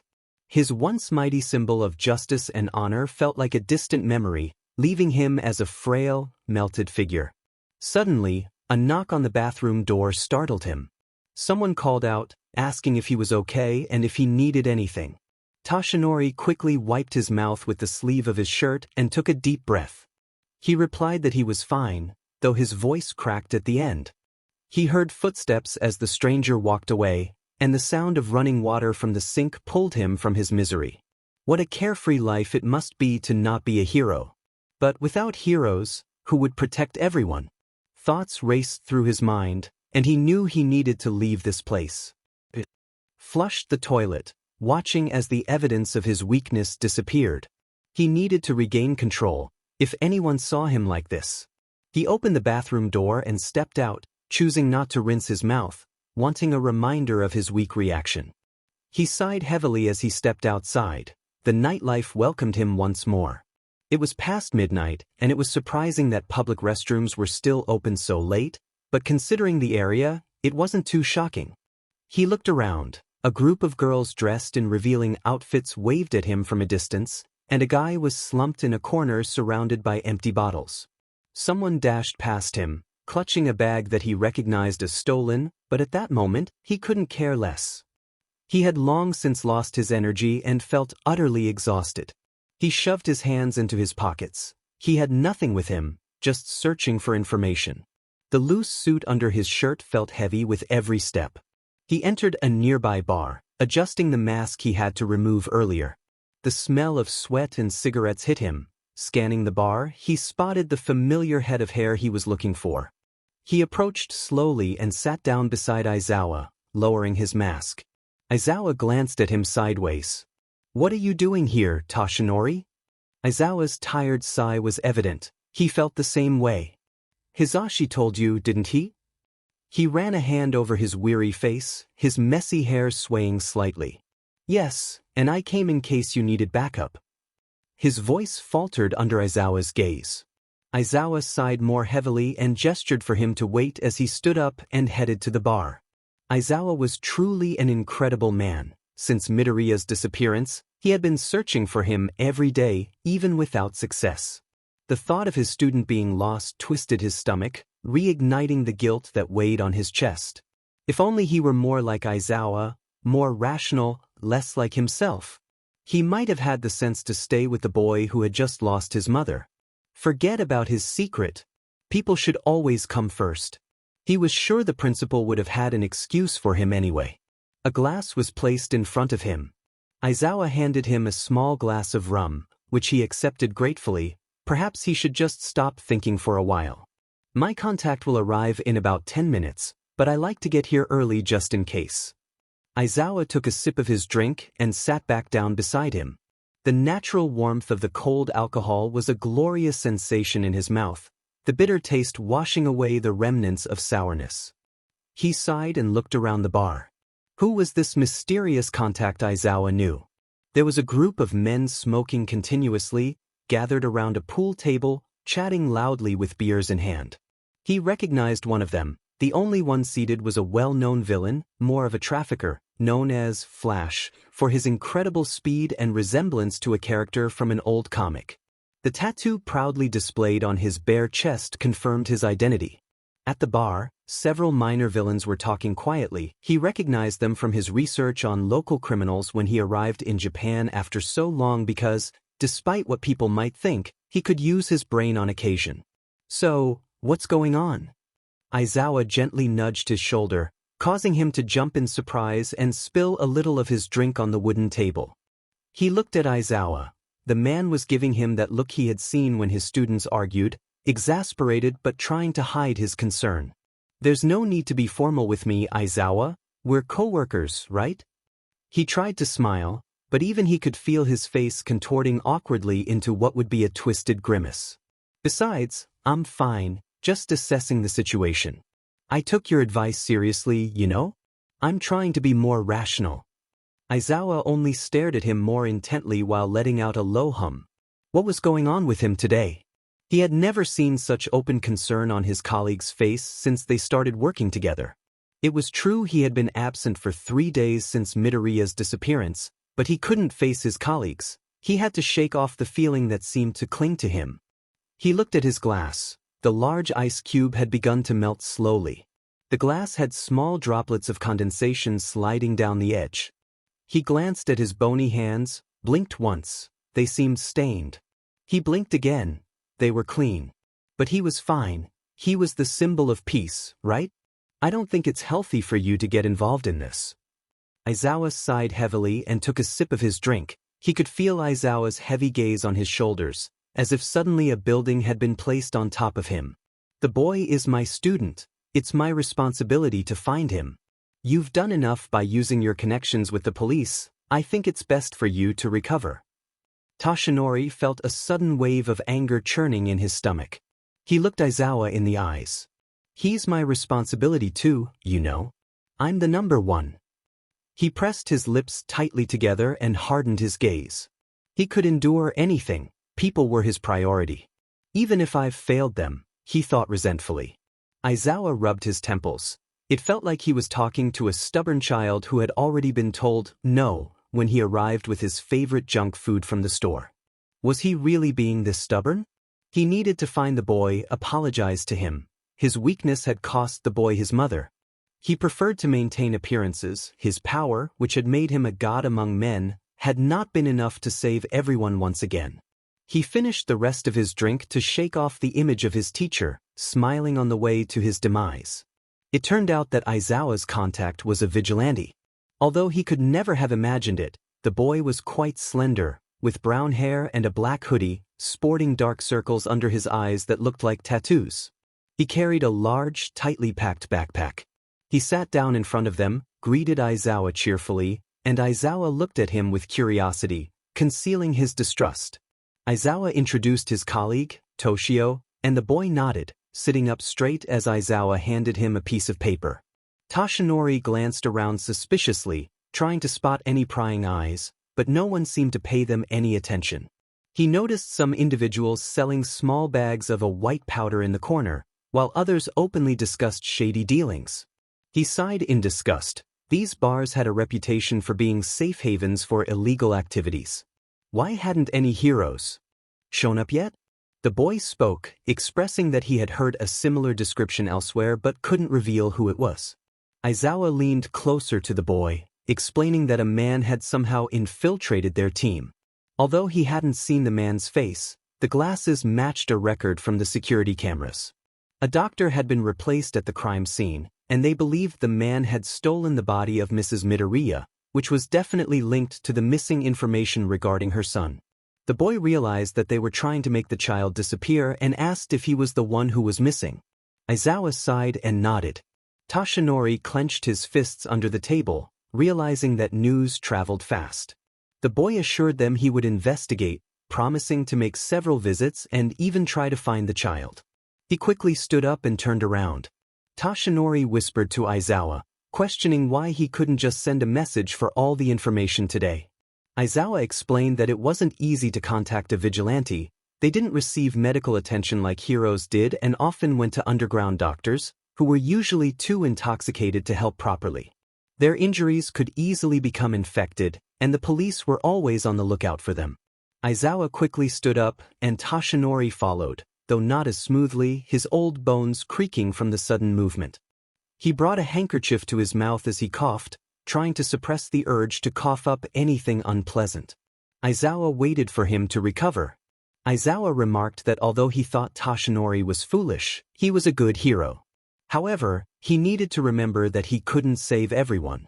With that, Aizawa opened the door and left quickly, while Toshinori remained behind, watching him depart.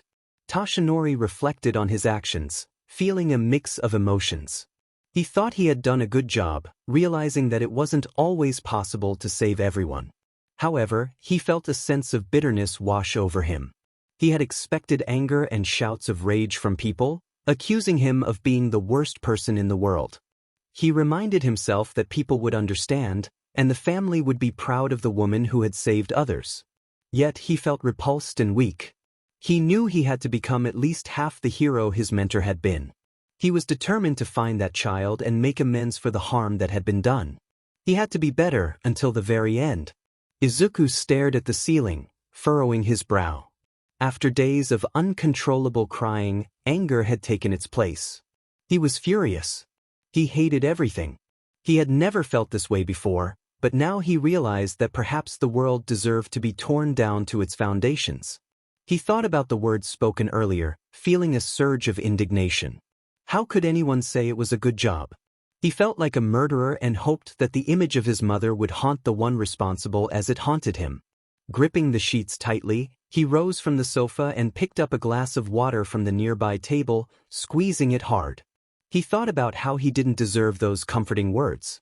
In a fit of rage, he threw the glass against the wall, watching with satisfaction as the water splashed down the door. He vowed to first find the one who orchestrated everything and then confront All Might, knowing his secret and his weakness. He was determined to grow stronger and put an end to it all, once and for all. Thank you for reading. I hope you enjoy it. I really enjoyed writing this chapter. I was reviewing my drafts and realized that All Might's character felt empty, so I wanted to focus a chapter on him. I love the parallels. One wants to improve, finding light in a bitter memory, while the other sinks even deeper. The question is, who caused this accident? Inhale. Exhale. Inside and out, it shouldn't be so difficult, right? But why weren't his lungs working properly? The repetitive action that should calm him wasn't helping. He felt desperate. He needed help. Hot tears streamed down his face, and he wiped them away forcefully to clear his vision. Inside. He tried to lift himself from the ground, but his legs seemed unresponsive. Why wasn't anyone helping him? He looked around the empty yard. Wasn't his house right there? Where was his mom? His dad? He had to find him. Where was he? A chill ran through his body. He was going to be so upset with him. He pushed himself up from the hard concrete. His unsteady legs protested, but he ignored it and walked quickly. Inside. Inside. His feet crunched oddly, something splattering from his shoes. Had it rained? He scratched at his neck roughly, leaving marks on his skin. Breathe. Inside. Inside. Inside. His dad was surely in the shed. He didn't like being there, but he had to find him. As he got closer, he realized the shed wasn't there. The image of his mother fading before his eyes stopped him in his tracks. Inside. Inside. Inside.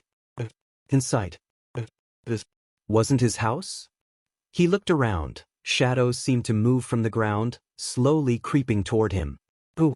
He looked at his hands, stained with something red. When had that happened? Inside. Inside. Inside. Inside. Inside. His dad. He would find whoever had taken him away. Where was he? His hands touched the ground, feeling the remnants of what had once been. He pushed them aside in frustration. They had taken something from him. In a frantic search, he moved through the remnants, his breathing quickening. He felt wild, filled with an intense emotion. As he approached another pile, someone grabbed him from behind.